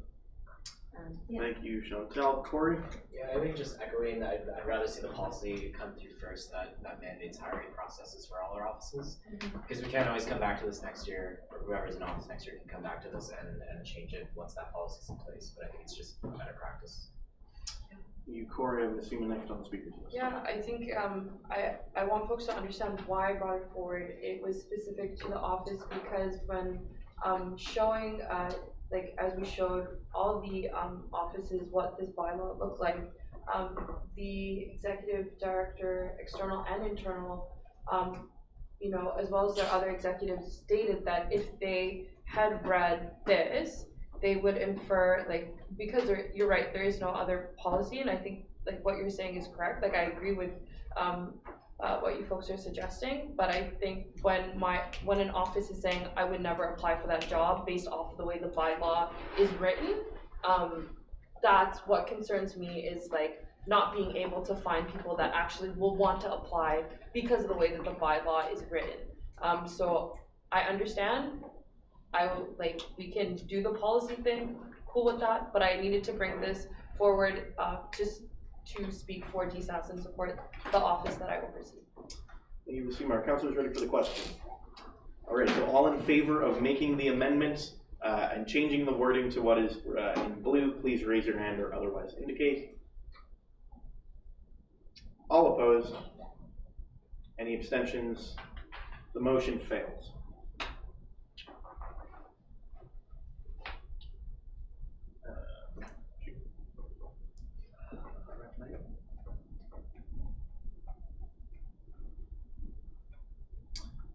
So, we're back on the main question, adopting the bylaws as amended now. Katie Douglas. Yes, I would like to make an amendment. What amendment would you like to make? I would like to go, can we go to 9.5G, please, to see what that looks like now? Okay. I would like to motion to remove what is now 9.5G, sorry. Oh, so that is, I'm wanting to remove that the elections committee shall oversee the chief returning officer. So just remove that straight entirely? Remove that straight away. Okay. So does that motion have a second? Liam? Katie Douglas, did you want to comment on this? Again, this is just putting us more into place what we have already decided earlier and making sure that our policies are consistent. The chief returning officer is leading the elections committee and not the elections committee leading the CRO. Thank you, Katie Douglas. Liam, did you want to comment on this at all? Same thing. Are councillors okay on the question, or does anybody else want to speak to this? All in favor of removing this clause, oversee the chief returning officer, please raise your hand or otherwise indicate. All opposed? Any abstentions? The motion carries. That is removed. We're back on the main question, and I have Yazin next on the speakers list. So can we go to the text of the be it resolved? Oh, yes we can.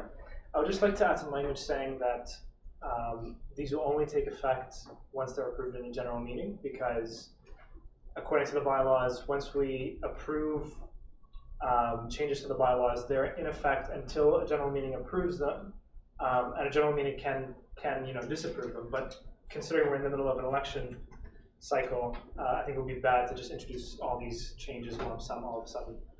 So I would like to add be it further resolved that these changes will only take effect once they are approved by a general meeting.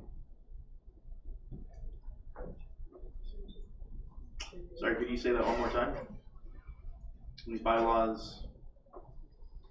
These amendments. Bylaw amendments? Bylaw amendments shall take effect once approved by a general meeting. Okay, just 1 second.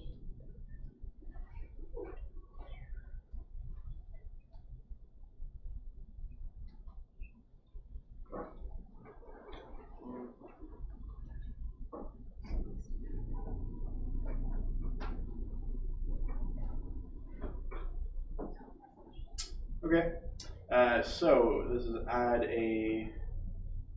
another be it resolved clause to the main motion. Do I have a second for this? Chantal? Sorry. Just an amendment to the amendment, if that's okay, once. What is the amendment? A special general meeting, because. Okay. Yeah.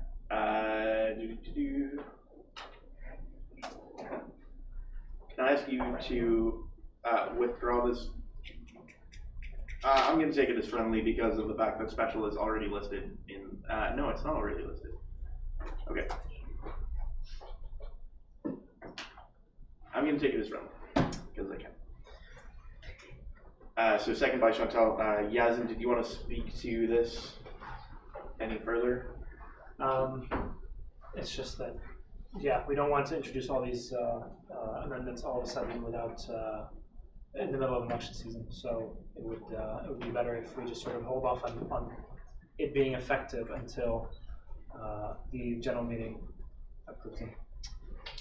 Thank you. I have Chantal as the second, and then Ali, if you'd like. Chantal? Okay. Ali? Well, I'd kind of like to speak against it, just because I think that like the elections committee needs a little direction right now. But that's really all I have to say.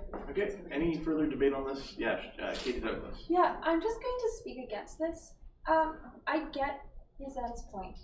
However, does anyone here know the last time we had a general meeting that had quorum and was able to pass motions? 2016, 17, 16. 2016. We're in 2018. So if we make this amendment, we are going to be in a situation where we might not make quorum at our next general meeting, and this might never get passed. This has been a big problem, and I think that the elections committee does need a bit of guidance right now. We just appointed a new CRO. It's a perfect time to, in a non-ideal situation, to make changes. They're very minor changes. It just involves making the chair the CRO and just clarifying that. But honestly, my intention is not necessarily because of that. It's really because if we don't pass this now, will we pass it ever? Because I last saw a general meeting in 2016, and every year people tell me that we're going to make a special effort to get enough people out to a general meeting to make the forum we need to pass these bylaws. And then, fall runs around, and people are like, you know what? I was really busy, and like so-and-so who was in the position last just didn't fully explain this to me, and I didn't understand what a big deal this was till a week ago, so it's not happening this time, let's wait till the spring. And then you get around to the spring, it doesn't happen. So I'm just going to encourage as, let chips fall where they may, but it's better to get these passed now than to never have them passed at all. Thank you, Katie Douglas. I have Yazin on the speakers list next. I get your point, and my only issue is just I don't want to introduce change all of a sudden to the role of. But again, if instead of saying once a special general meeting, we could say once the results of elections are released. Like that could be an amendment, and I think that would be a fair point that addresses your concerns and mine. All right, I have Corey and then Liam. Corey? I'm concerned that we might be setting precedent for future councils then to just make changes to the bylaws and say they're in effect until the next general meeting. We already did never that. get to a general meeting. I know, but but this is holding us to something. And like, is it though? Order, like Corey speaking. well, like by saying that these have to take effect once approved by special general meeting, then you know they don't take effect until then. But at least then students get a chance, you know, to say something. Whereas if we just do that, there's no motivation for us to hold a special general meeting because the bylaws are in effect. Okay, thanks, Corey. Up next, I have Liam. Yeah, okay. I was just gonna say that I understand like everybody's perspective. I'm kind of like chiming in on something that maybe people don't think is important. Maybe I'm just being crazy, but I think it's good to also have these changes and have the clarification for the CRO and the chairman position, especially because we just got CRO just elected in a very heated part of the year, especially for this position. So having her come in, I just want to make sure that the transition is smooth and there's no issues when it comes to that power struggle that we're talking about. That's the reason why we're changing this.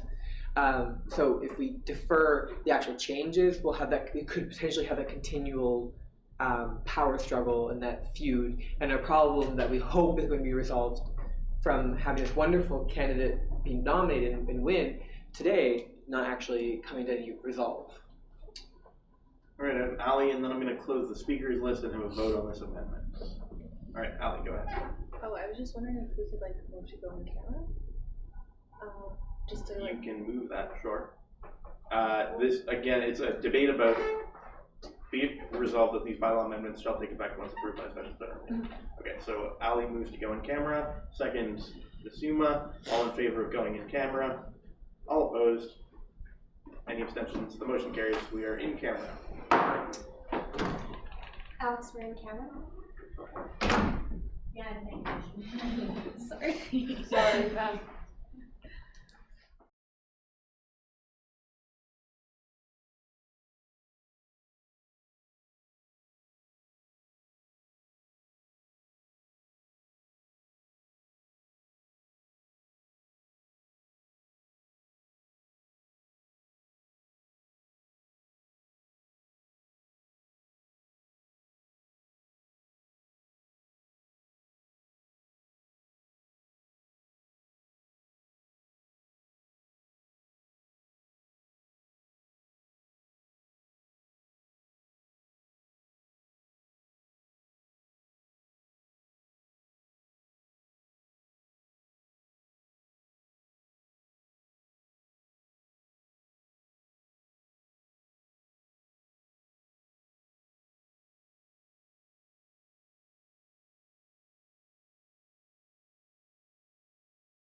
We are ex camera, and I'm calling a vote on the question that these bylaw amendments shall take effect once Motion approved. to amend the amendment, amend the motion.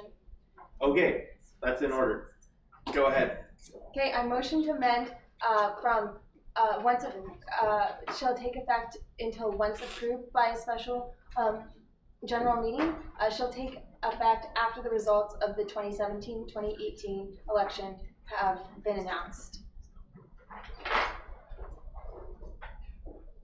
You mean 2018, 2019? Oh, sorry, 20, just say 2018 election. I was gonna say sneaky.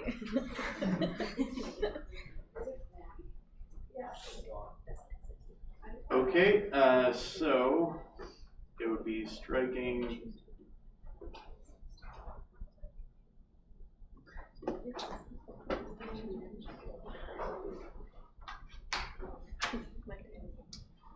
So this is amendment proposed by Katie Douglas to change the amendment to be it further resolved. These bylaw amendments shall take effect after the results of the 2018 elections have been announced. Do I have a second for this motion? Ali Murphy. Katie, did you want to speak to this briefly? Yes, I would.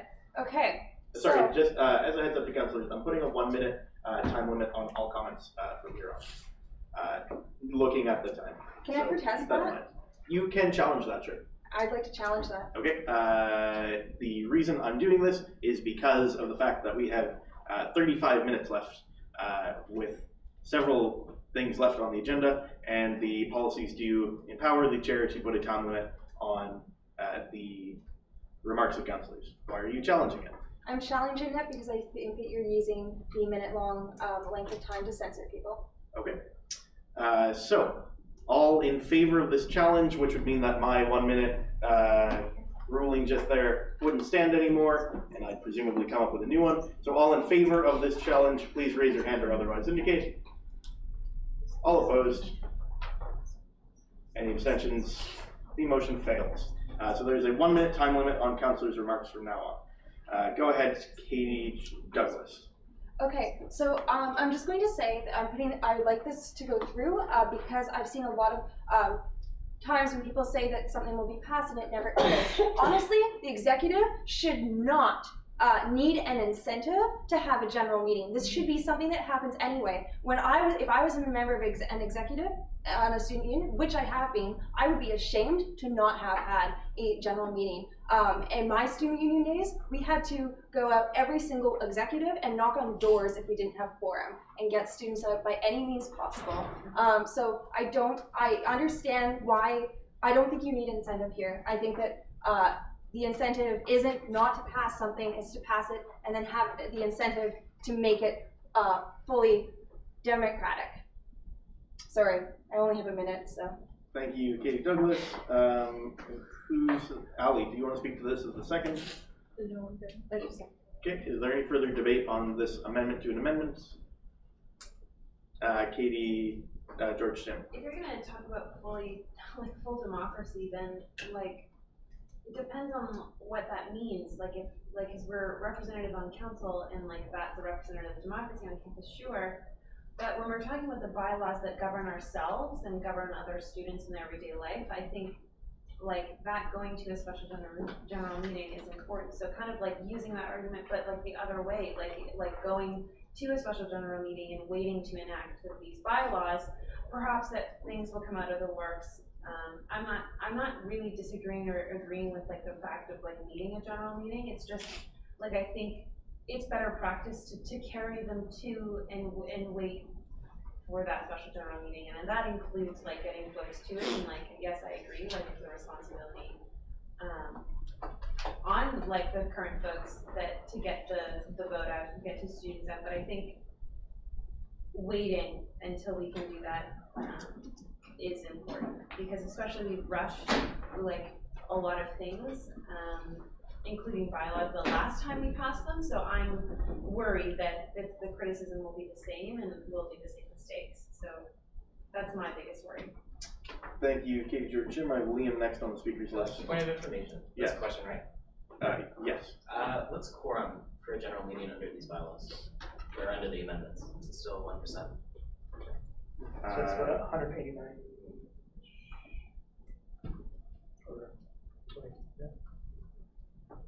Wait, just like.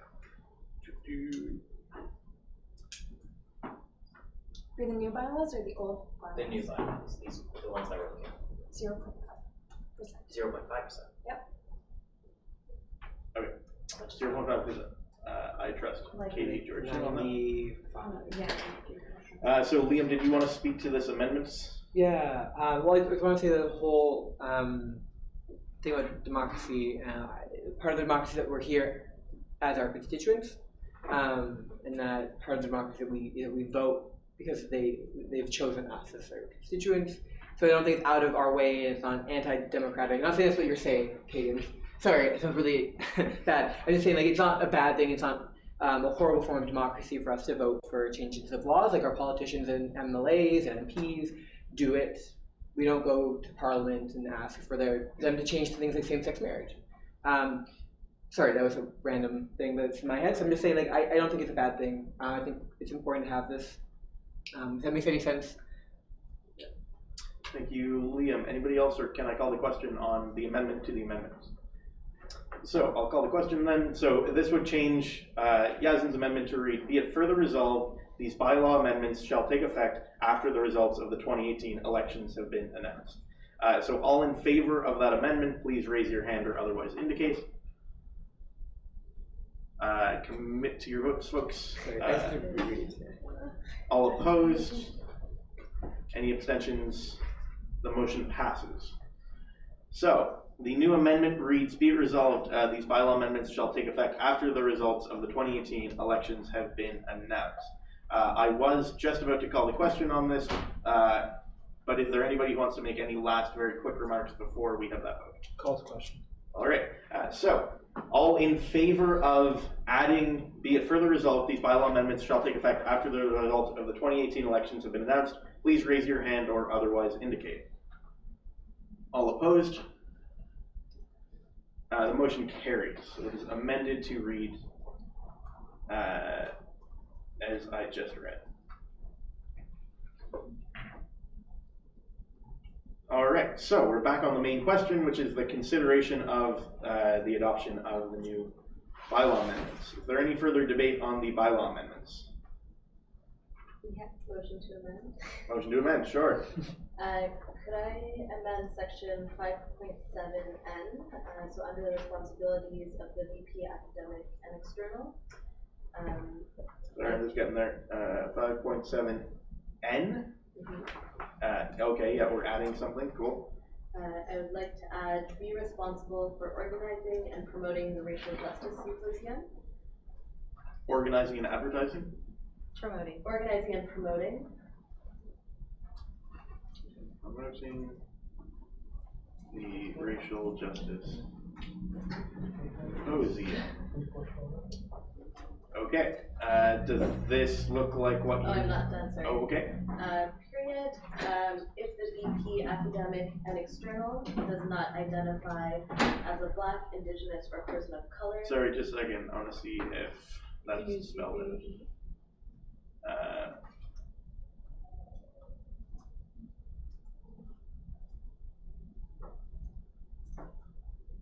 Does not identify as a Black, Indigenous, or person of color.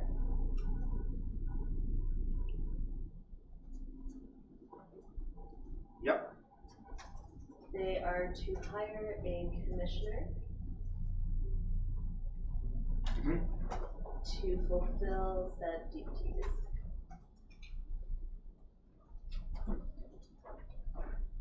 Okay, so be responsible for organizing and promoting the Racial Justice Symposium. If the Vice President, Academic and External, does not identify as a Black person, is this okay if I add just Black person, Indigenous person, instead of just as a Black, Indigenous, or person of color? Or do you want to keep it the way it was?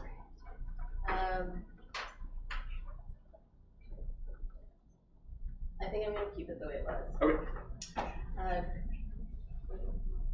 Friendly amendment? Does not, well, we're still, it hasn't been seconded yet, so yeah, we're still just Can I amending say it. they must instead of they are to?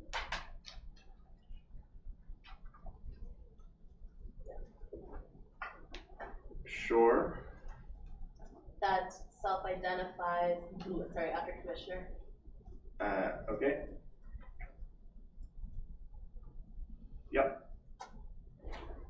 That self-identifies to fulfill said duties. Do I need to, It's up to you. okay, I will say, again, just Black, Indigenous, or person of color. And before the first identify, can we say self-identify? Sure.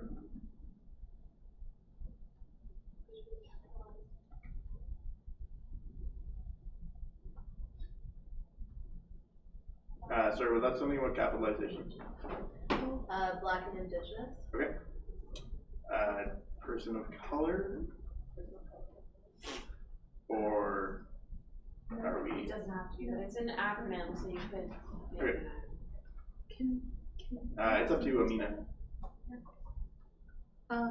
So, like, as well as self-identified, but go further than that to say that, like, who have active involvement within their communities? Or just involvement with I'm the sorry, community? I don't mean to talk about, I'm just. At this point, it hasn't been seconded. Sorry. Amina, that one's up to you. I just, like, just from an Indigenous perspective, like, it's, a lot of people are self-identifying as Indigenous, but, like, whether or not they actually have ties to communities is a really big issue for us with, like, how status has been really open. So I think, like, having their, like, just like a kind of a safety net for that would be really appreciated. I'm open to that amendment. Okay. So for person of color, how do you want this phrased, Amina? Active in their community? Does not self-identify. If the vice president, academic and external, does not self-identify as a Black, Indigenous, or person of color active in their community, or do you want it? Who is active in their community? How do you want this phrased? Again, being mindful of the time here. I'm gonna defer to Ali on this one. Okay.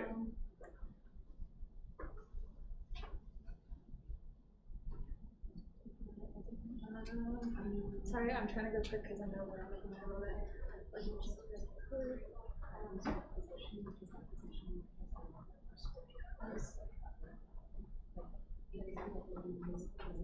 Yeah. Or displays active, or position display is active.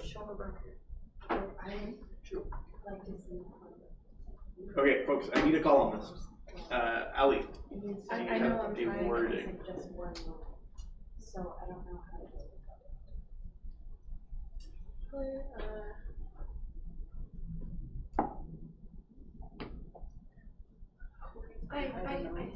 I'm willing to take other suggestions. Like, Masuma. Provide, like, references or proof from their community members of their involvement. yeah, like a community reference. Yeah. Yeah, provide community references specific to their involvement within their community.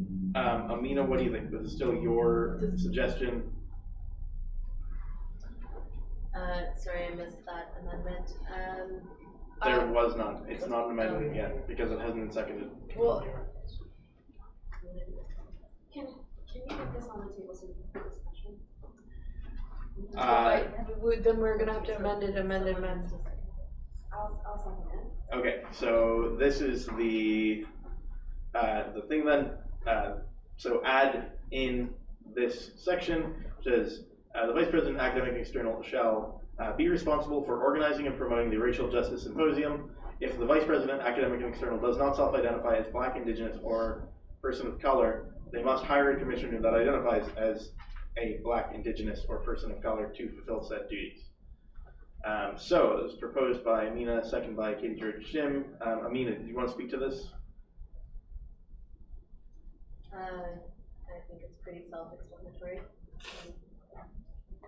Okay. Yeah.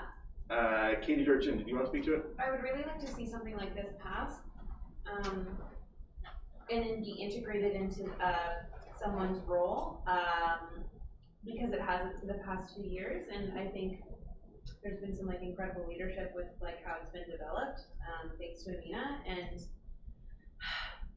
I want to make sure like it goes through. So like I have a problem with the work. Like I support the intent of the motion for sure. I just like have a problem with how it's going to be set up. because, especially with this position, and this specific event, it's so, it's surrounding culture, it's surrounding just so many nuances, and so I'm having a really hard time like trying to write it into policy to ensure it has those same types of qualities. And so I think it doesn't, I will propose an amendment, I think. Can I do that now? Yeah, sure. What's your amendment? To hire, not a commissioner, but to hire a, what did you call, a project coordinator? What do you? Coordinator. A coordinator, So it'd be changing the a word conference commissioner. coordinator, or symposium coordinator.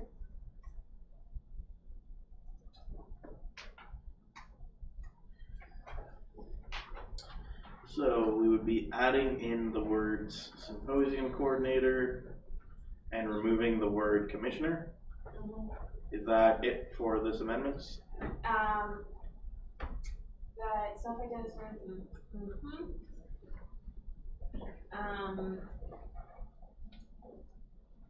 Does it need to be more? I mean, does it need to be more prescriptive with like another second commissioner hired, or like what the racial justice symposium is, because it's not in Katie?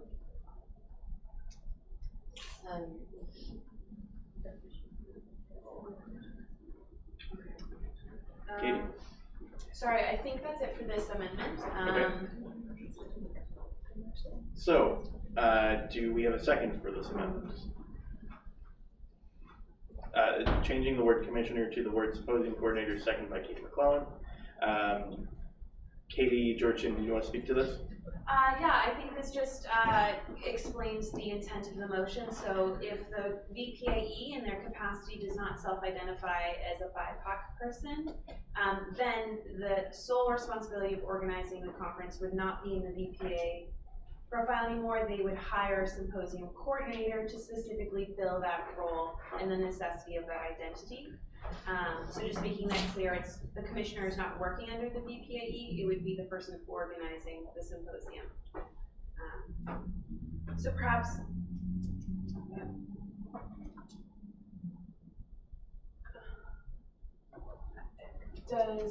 okay, yeah, sorry, that's it. Okay, excellent. I have Katie McClellan as the second if you want to speak to this amendment. No, then I have Yazin and Masima. I would just like to point out that we are introducing a whole new term here because coordinator is not a well-defined term both in our, as far as I understand, in our bylaws or in our commissioner policy. And so it's unclear how distant a coordinator would be from a VPAE and how much independence they would have. A commissioner is more aptly defined in our commissioner policy. I'm just adding that in. I leave that to others to make a judgment. Thank you. Yazin and Masima? I would like to make an amendment, but I can't do that. Yeah, you can't. There's no tertiary amendments. Are councilors ready for the question on the change of the word commissioner to the word symposium coordinator? Amina? Point of information. Sure. Can we ask Megan to speak to the terms in the commissioner policy? Megan, would you like to speak to the terms in the commissioner policy? Sure. Specifically, Currently, you have a commissioner policy, but not anything that references coordinator. So my question is specifically around how we can align the policy to this section in the bylaw that we're introducing to the policies that are in work. So the drafted commissioner before the bylaw and policy review committee. So this would be either a commissioner role, but it wouldn't be a standing commissioner because it wouldn't be, our intention is to make commissioners an annual standing role, whereas it could be an officer, which is a tasked with a specific program. Okay. The two words we've been using are commissioner and officer to date in our drafts. Coordinators are typically used for permanent staff, which is why we've been advised to stay away from that. Sure, that's really helpful. Does that answer the question that you have? Yes. Perfect. Katie Georgian, did you have a question? I can make an amendment to my amendment then. You can't actually, I apologize. There's no, like, we're at the highest level of amendment that's allowed, is an amendment to an amendment. Okay. But you can withdraw it, yes. And propose a new amendment. I had Masuma on the speakers list ahead of you, but I'll get to you and I'll recognize your amendment then. Okay? I wanted to move an amendment. You can do that. What amendment did you want to do? I was gonna say, commissioners, that each, like, you have 3 commissioners that one identifies as, one who identifies as Black, one who identifies as Indigenous, and one who identifies as a person of color. So that ensures that, like, those who are taking care of the racial justice symposium, if the vice president, academic and external, is not racialized, actually have some sort of support, as well as ensuring that there is a racial justice symposium committee that has Black, Indigenous, and racial and people of color. So this just removing the word and adding the plural to commissioner? Well, I don't. That self-identify, presumably. Because we're talking about 3 commissioners. Yeah. Oh, okay. So hire 3 commissioners. Yeah. One of each identifies as. Okay. So just a second. Let me reflect this wording. 3 commissioners. One of whom self-identifies as each. This is the issue here. Must hire 3 commissioners, one of whom self-identifies as each one of whom self-identifies. Okay, so we'll go with each one of whom self-identifies as either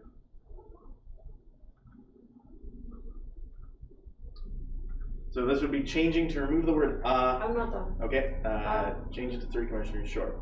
And for these commissioners, I know we were talking about ensuring that they have, like, these commissioners producing, like, references from, like, their community work. What's the amendment? If said commissioners are to be hired, they must also provide references from their communities of their involvement within their communities.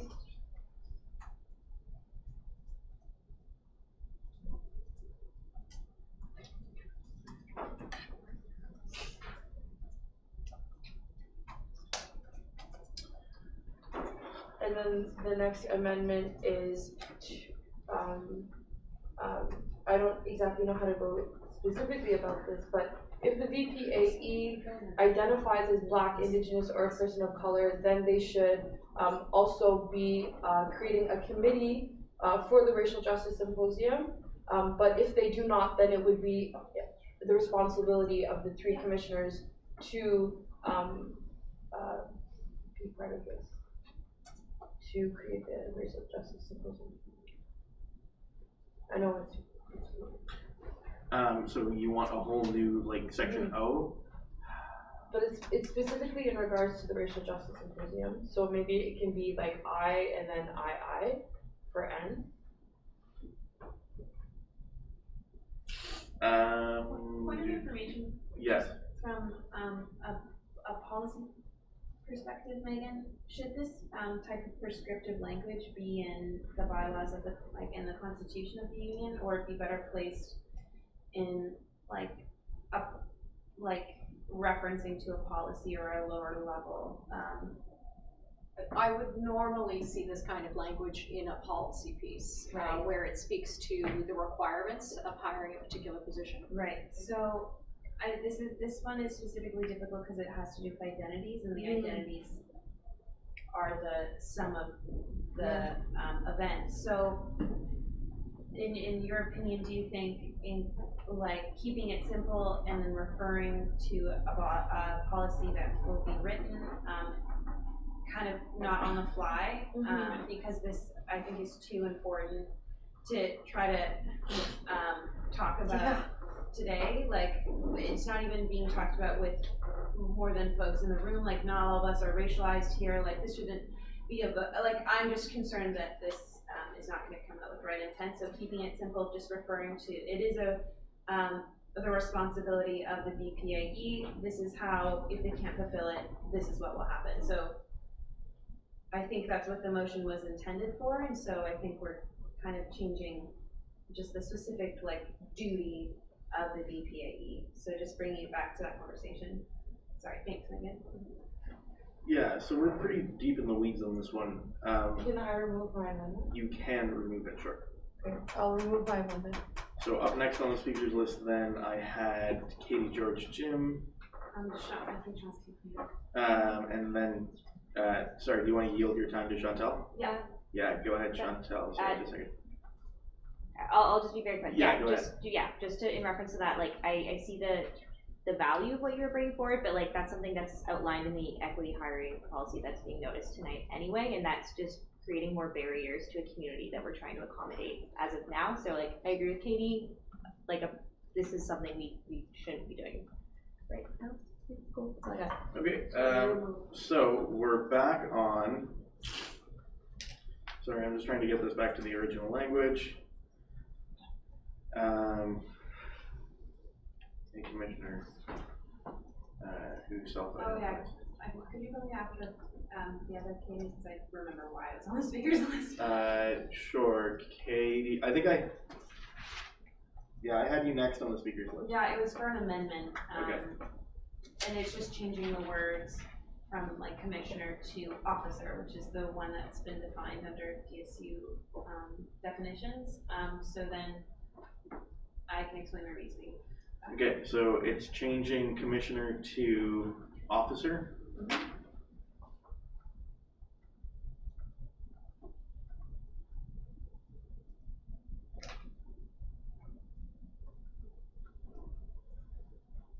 So is that the only amendments? If that's the only word, yeah. Okay. Do I have a second for that amendment? Ms. Yuma, Katie, George, Jim, did you want to speak to that? Yeah, I think that it's task specific. It's only for the RJS, and all their time should be specifically for this, so it can't just be a regular commissioner position. And I think officer defines that just a bit better in the definitions. Yeah, I would have rather used coordinator, but we've already discussed why. Thank you, Katie, George, Jim. Ms. Yuma, as the second, did you want to speak to this? I agree with Katie. Thank you. Our councilors ready for the question on this? All in favor of changing the word commissioner to the word officer, please raise your hand or otherwise indicate. All opposed? Any abstentions? The motion carries. So this is changed to officers. So we're back on the question of the main amendment proposed by Amina, I believe, of adding in this section entirely. Katie McClellan, did you have something to say? Yeah, I have a comment on the motion, but first I would like to make a motion to extend the meeting. You can do that. Any particular length of time? 45 minutes. 45 minutes. Okay, so Katie McClellan moves that. Do I have a second for that? Katie, George, Jim. This motion does need 2/3. All in favor of extending the meeting 45 minutes, please raise your hand or otherwise indicate. All opposed? Sorry, all opposed? Any abstentions? So we're going until 9:45. I have a motion to recess from Ali Barnaby. How long? 10 minutes? 5 minutes? 10 minutes. 10 minutes. 10 minutes. 10 minutes. I need a point of order. Wait. Sorry, order. I have a motion. Yes. Oh, Your motion just passed. So I have a motion from Ali to have a 10-minute recess. 10-minute recess. Second. Ms. Yuma, all in favor of a 10-minute recess, please raise your hand or otherwise indicate. All opposed? The motion fails. Corey? Motion to recess for 5 minutes? I have a motion to recess for 5 minutes. Do I have a second? We pass this and then. Oh. Do I have that makes more sense. Never mind. Do I have a second on this? Can I retract it? Okay, you retract it. So we're back on Amina's main motion to add in section N to bylaw 5.7. Is there any further debate on this? I would like to amend your motion. I don't know quite how I want to word this, but I'd like to give the VPAE the opportunity to hire the equivalent officer if they wanted to sort of opt out of this role. And I have an explanation for it. Sorry, I need the amendment out. I don't. Okay. Be responsible for awareness and promoting. Okay, so if they do not identify as Black, Indigenous, or person of color, or they choose to delegate this role.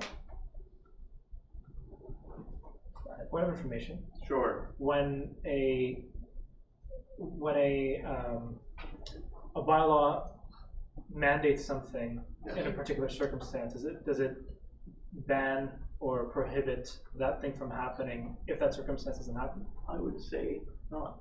I would say that they are. It depends on the context, I suppose. They're meant to be interpreted sort of in. Okay. How do I want to phrase this? If a executive were to come to me and they said, Chris, am I breaking this bylaw if I identify as Black, Indigenous, or person of color, but I also want to hire a commissioner? I would say, not necessarily. Ask Megan. Megan would say. Are you asking? Yeah, I know. Usually the words be responsible for is that you're responsible that ensues, but it doesn't mean you do it. So they can either take that project on themselves or they can delegate it as the person responsible for the task. That is a better explanation than mine. Did that answer your question? Yes, and I hope many other people do. So, Katie McClellan, this is still your amendment. Does this reflect what you want? Yes. Okay. So, does that have a second? Mina, sure. Katie, did you want to explain why you chose to put this in? Yeah, so my sort of perspective, and I asked Amina about this, I agree with the motion she was putting forward originally. But I think that since the BIPOC people on the executive often are giving extra roles and extra burdens because of their identity and their experience, I think it might be unfair to say, if you don't identify as BIPOC, you have this opt-out, but if you do, you have to do this. And I would like that in writing, just so another member of the executive, for example, couldn't sort of force that onto someone who already feels overburdened because it's in the bylaws. Thank you, Katie McClellan. Amina, as the second, you have the opportunity to speak now if you'd like. I think Katie spoke to it pretty well. I think it just provides the opportunity for the VPAE to have additional support on this. For the past 2 years, it has been, this year we had 2 commissioners. Last year it was 1. But in both circumstances, the VPAE was racialized, but the additional support did come in handy. Very much so. And so if I'm understanding correctly, the amendment is just to provide that support. So I would speak in favor of it. Thank you, Amina. Does anybody else want to speak to this amendment? So then I'll call the question. All in favor of adding the words, or they choose to delegate this role to the amendment, please raise your hand or otherwise indicate. All opposed? The motion carries. So we're back on the main question, which is Amina's amendment to the bylaws. Are councillors ready for the question on this, or is there any other debate? Councillors are ready for the question. All in favor of making this amendment, please raise your hand or otherwise indicate. All opposed? The motion carries. 2. So we're back on the main question. We're down off Amendment Mountain and back in the valley of the main motion, where we are considering this. Is there any further debate on these bylaws? Councillors ready for the question? This needs to pass by special resolution. So all in favor of adopting the bylaws as amended, raise your hand or otherwise indicate. opposed? Any abstentions? The motion carries. The bylaws have passed. Motion for a 5-minute recess. Does it have a second? Ali Barnaby, all in favor of a 5-minute recess? All opposed? The motion passes. We'll be here at exactly 9:03.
We are back from recess.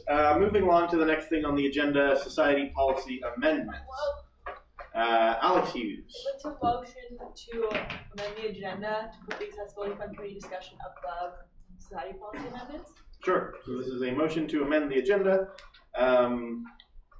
You want to briefly explain why? Yes, it's time sensitive. The society policy can happen pretty much at any point this semester, but I would really like to have a decision on this discussion item by tonight. Yeah. Thank you. Does this motion have a second? Katie McClellan. Where this is after the agenda has been approved, it does need unanimous consent.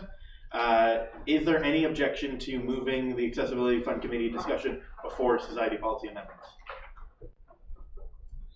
Seeing none, that's taken on unanimous consent. I don't know what I just did.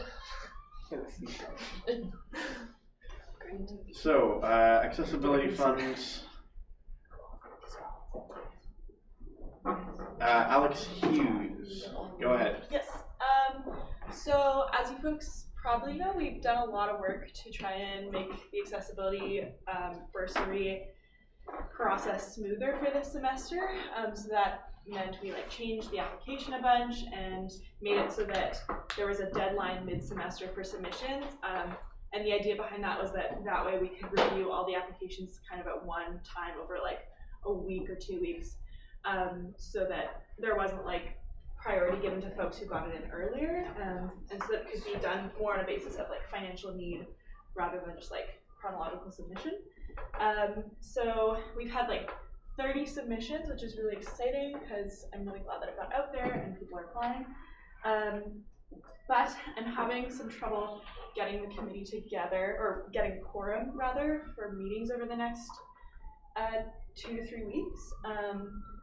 So I would really like to, my ideal situation is to have all of these gone through and have the checks ready by the end of March so that folks can actually have this money for the semester that they would be applying for.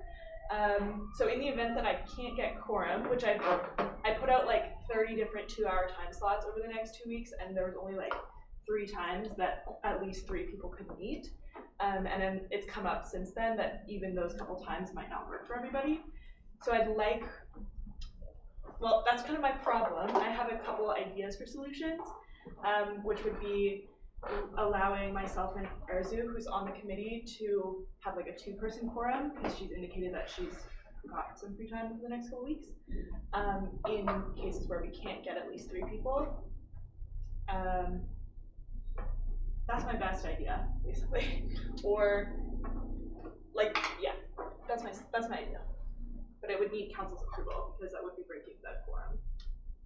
Just a second here.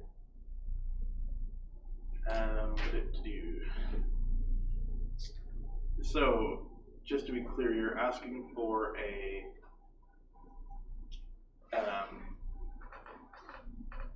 resolution that you can have a 2-person quorum for the Accessibility Fund Committee? Yes, or another solution if anybody has an idea. So just a second, before we do this, do you want to move that motion? Sure, yeah. So we move a motion to change the Accessibility Fund's quorum to 2 people? Yes. Moved by Alex Hughes, does it have a second? Just for this semester, okay. Basically. Yeah, so change Accessibility Fund quorum to 2 for this semester, does it have a second? Harrison. Just a second, before I accept this, I want to make sure that we're not breaking a policy here, because this is come up recently.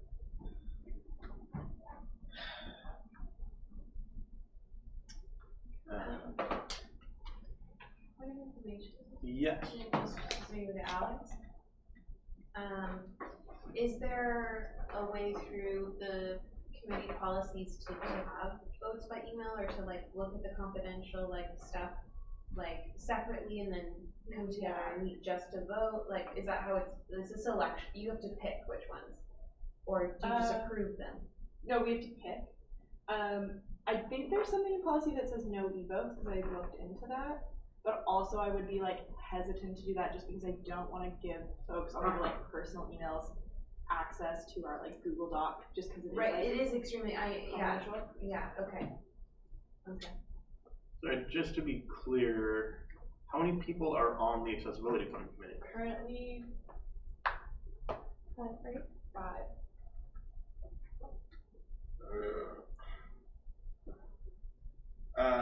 bylaw, bylaw 6.5H, quorum for all standing committees shall be 50% of voting members of that committee. Insofar as this motion directly contradicts the bylaws of the student union, I have to rule it out of order. Did you have anything else that you wanted to potentially? Okay. I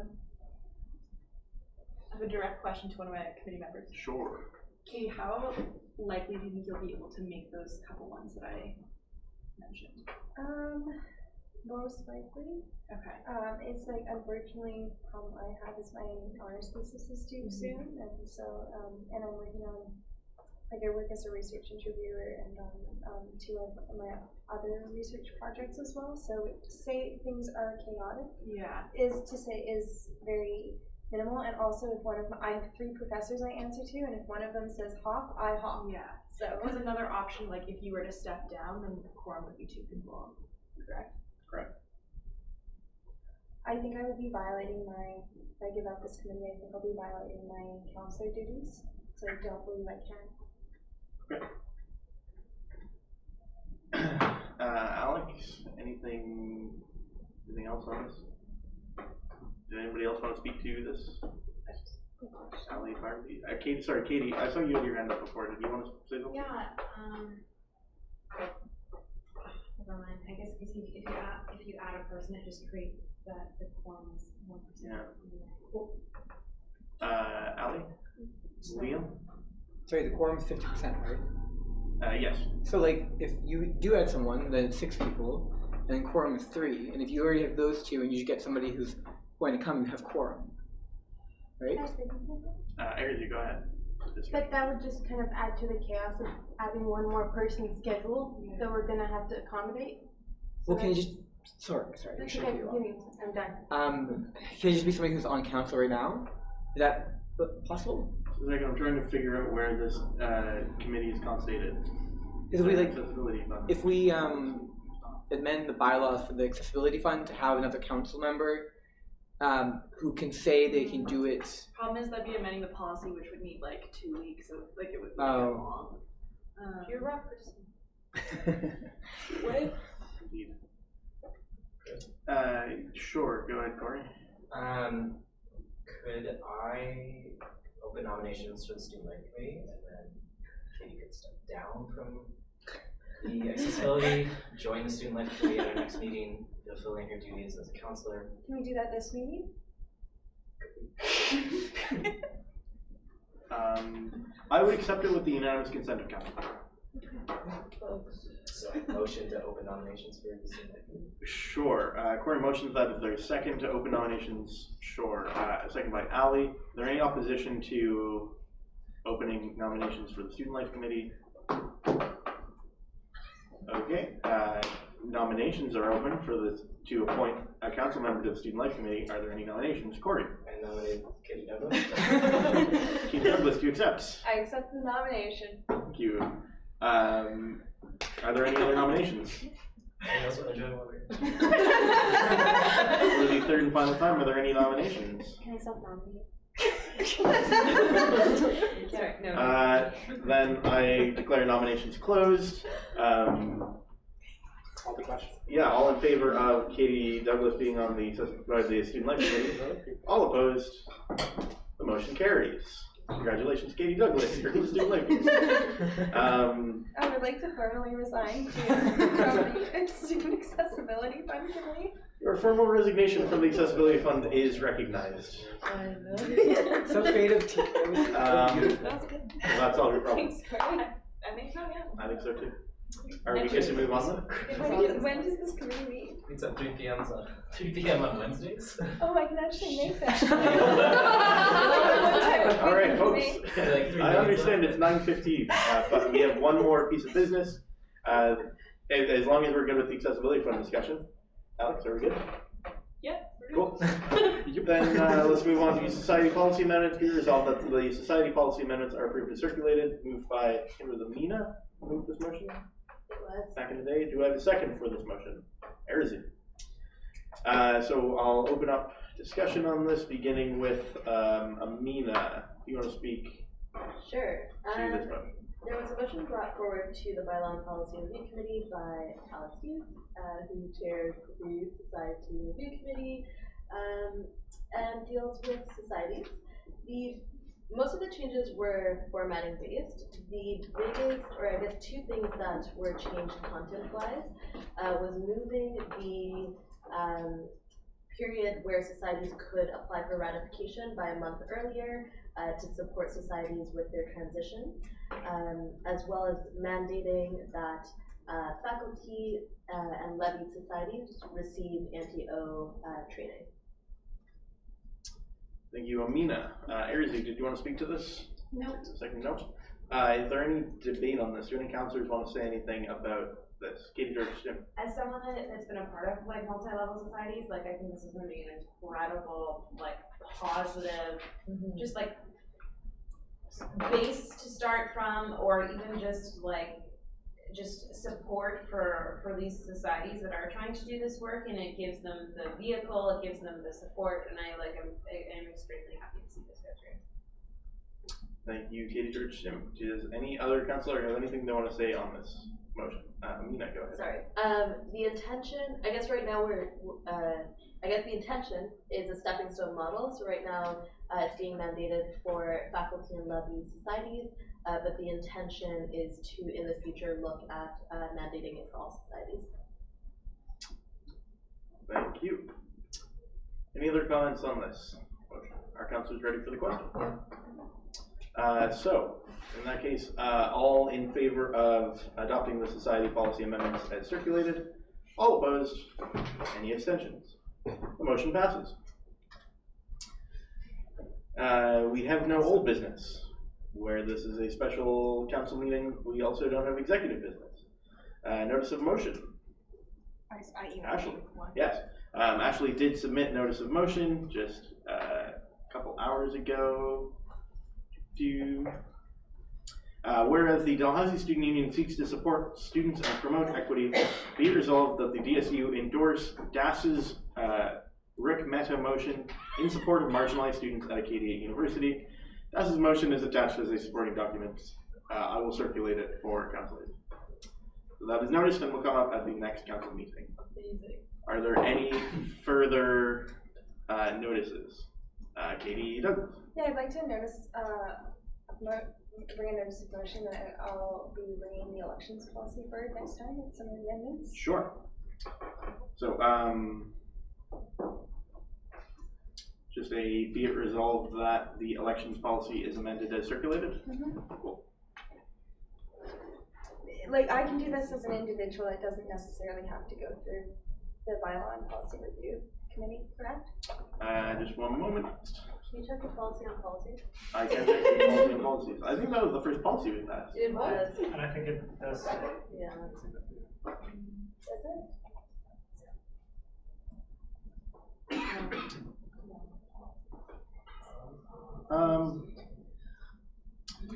So,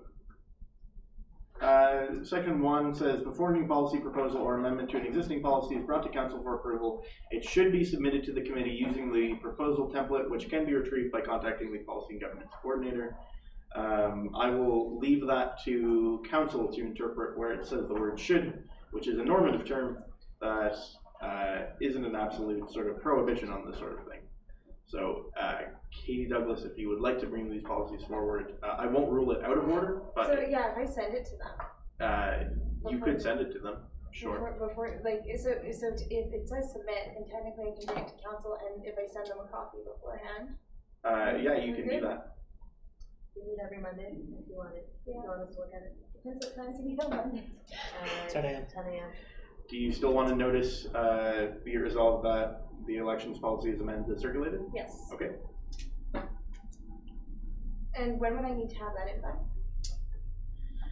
Second, I need to go back to a ruling that I made months ago. 1,000 years ago, it seems. So there was discussion because there was a series of challenges, and there continues to be a series of challenges on what actually constitutes a notice of motion.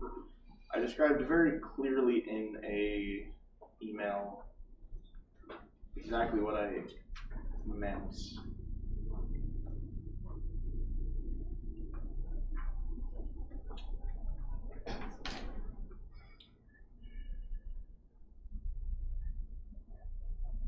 Notice on notices.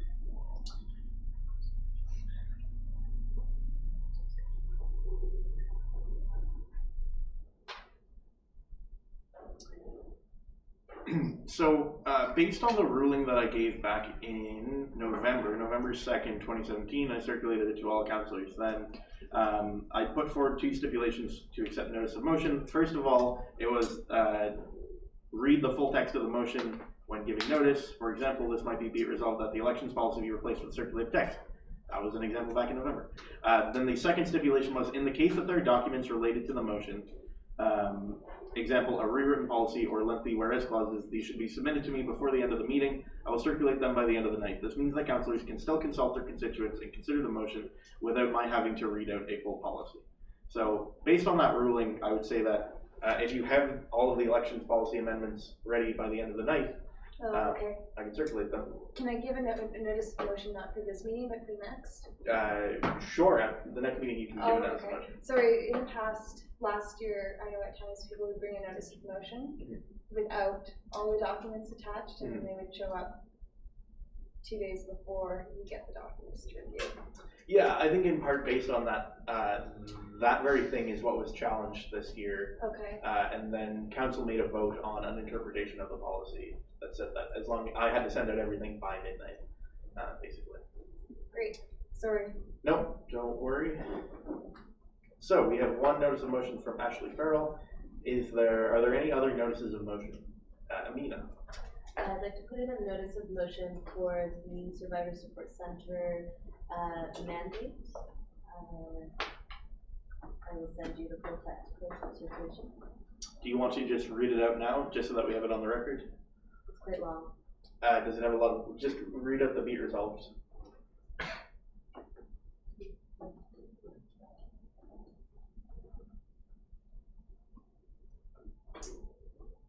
Be it resolved that the Survivor Support Center vision, mission, mandate, and taglines be adopted as written. Perfect. That is noticed and will be sent around by the end of the night. Are there any other notices of motion? Seeing none, we'll move on then to announcements. Are there any announcements? Katie, George, Jim, then Chantal, and Allie. Katie, George, Jim. In the next coming weeks, there are like a couple really incredible lectures happening and conferences happening on the on campus.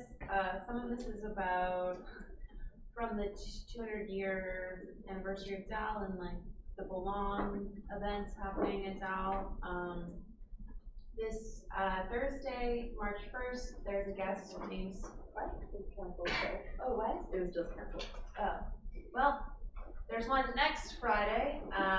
It's Friday, March 9th. Senator Murray Sinclair will be coming to campus. It's almost sold out. Well, sold out. It's free. And apparently almost 50% of the people going are students, which is pretty incredible to see. That's at 7 p.m. It's in the Andonche, which is in the McCain there. Encourage you to RSVP and also kind of just follow along with some of the DAO 200 events, because I would really like to see the students' perspective on how those events are going and what we can bring back to the board and other levels that are planning these events. So yeah, definitely see you there next week. Thank you, Katie, George, Jim. Chantal? I would just like to remind councillors that budget consultations will be happening. The first one is tomorrow on Sexton campus from 5:45 till 6:45, just outside of the design commons. And the next one will be on March 5th, which is the Monday, from 4:30 to 6:30 in this space. And there's gonna be snacks. Bring your friends. And there's also an online web forum on the DSU webpage. If you search up budget feedback form, where if you have any concerns, you can bring them forward there as well if you don't feel comfortable going to a consultation session. Thank you, Chantal. Allie? On March 19th, DISC is hosting our general elections.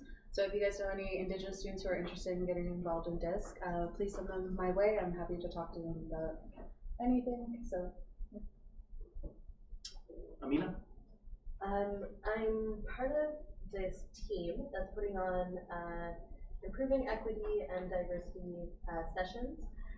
So on Friday, there will be a facilitative discussion that is close to Indigenous students. It's happening 4:30 to 7 in the sub, room 303. Yeah, please let your constituents, yeah. Food will be provided. Yes, it will. Thank you, Amina. Corey?